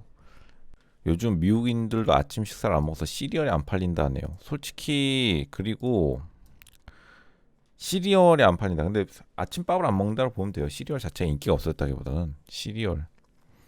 예전에 코코볼 많이 먹었죠. 코코볼. 근데 요즘 한국에서도 1인 1식이 유행하면서 저도 1인 1식을 하는데 저도 안 먹어요 사실. 아침 잘 안 먹죠. 커피. 애기들한테 커피 딱 줘서 머리 빵빵빵 돌아가게 하면 좋아요. 물론 이제 건강 의사랑 상의하세요. 미국인도 한동안 시리얼 좋아하지 않았습니다. 이제 어떻게 될까요? 이것이 한때 미국인들의 아침 식상을 지배했던 업계의 새 거인이 직면한 문제입니다. 뭐 켈로그 이런 거겠죠. 쭉쭉쭉 코코볼. 그래도 대단히 많은데 켈로그가 꽤 되네요. 제너럴 밀스 켈로가 2위인데 포스트 동수 포스트 코코볼 뭐 이렇게 차지하고 있는데 이건 마켓쉐어 자기들의 마켓쉐어고 솔직히 말하면은 이제 미국인의 시리얼은 여전히 좋아하더라고요. 시리얼 없으면 못 사는 사람도 많고 요거트에 막 때려 넣는 사람도 많기 때문에 근데 시리얼이 하기보다는 전반적으로 아침을 안 드시더라고. 제가 또 미국에 있을 때 어릴 적 미국에 있을 때 진짜 이 뭐 아시겠지만 캘리포니아는 잘 사는 동네는 아침 시리얼, 점심 피자, 급식이 피자예요. 시켜 먹죠. 도미노. 그 저녁 뭐지? 저녁 브리또 이런 거예요. 저녁도 피자야. 레전드. 진짜 이거예요. 솔직히 아실 거예요. 또 치즈는 그거라고요. 그거 가장 기본 그 뭐죠? 마가리타. 그냥 치즈랑 토마토 케첩만 뿡뿡 더 들어가 있는 거. 가끔 피자 올 브리또. 레전드죠. 이제 공화당이 트럼프를 중심으로 다시 뭉쳤는데 거의 트럼프를 중심으로 공화당의 집결세가 장난이 아니에요. 미국 공화당이 열렬한 거의 지지자를 보이고 있는데 이 모든 사건에는 그림 형제 동화 같은 것이었습니다. 많은 미국인들이 도널드 트럼프에 대한 기소가 공화당에 대한 그의 10년 가까운 장려를 깨트릴 것이라 희망을 풀었지만 한 번, 두 번 그리고 지금 세 번이나 좌절되고 있는데 왜냐하면 어떤 사람을 가장 유명하게 만들려면 그 사람을 고소하라는 말이 있죠.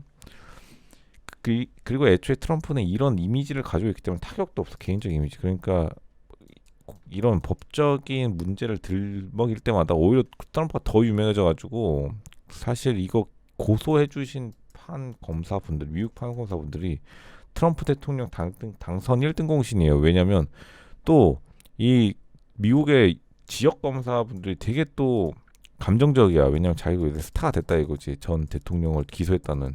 그럼 트럼프는 가만히 있고 여유롭고 이제 트럼프가 솔직히 심리전을 할 줄 알죠. 그러면 인터뷰 보면은 지역 검사를 막 감정적이어가지고 막 인터뷰를 막 해. 무슨 뭐 정의의 사도니 하면은 정의의 사도를 당연히 생각하지도 않죠. 왜냐면 사람들이 다 자기 스타 검사 되려고 이렇게 하니까 다 아니까. 그리고 트럼프는 이걸 이용해가지고 일부러 약간 살짝 띄워주는 척하면서 계속해서 자신의 인기도에 계속 쓰면은 결국 트럼프는 공짜로 손 안 들고 공짜로 자기 마케팅을 한 거죠. 그 결과가 지금 지지율 59%인데 봐야 알겠죠. 오히려 바이든이 조금 잊혀지는 모양새고 바이든 대통령 같은 경우에는 약간 착한 할아버지 이미지로 계속 밀어붙이고 있는데 그 한계가 다하고 있다 이렇게 파악이 돼요.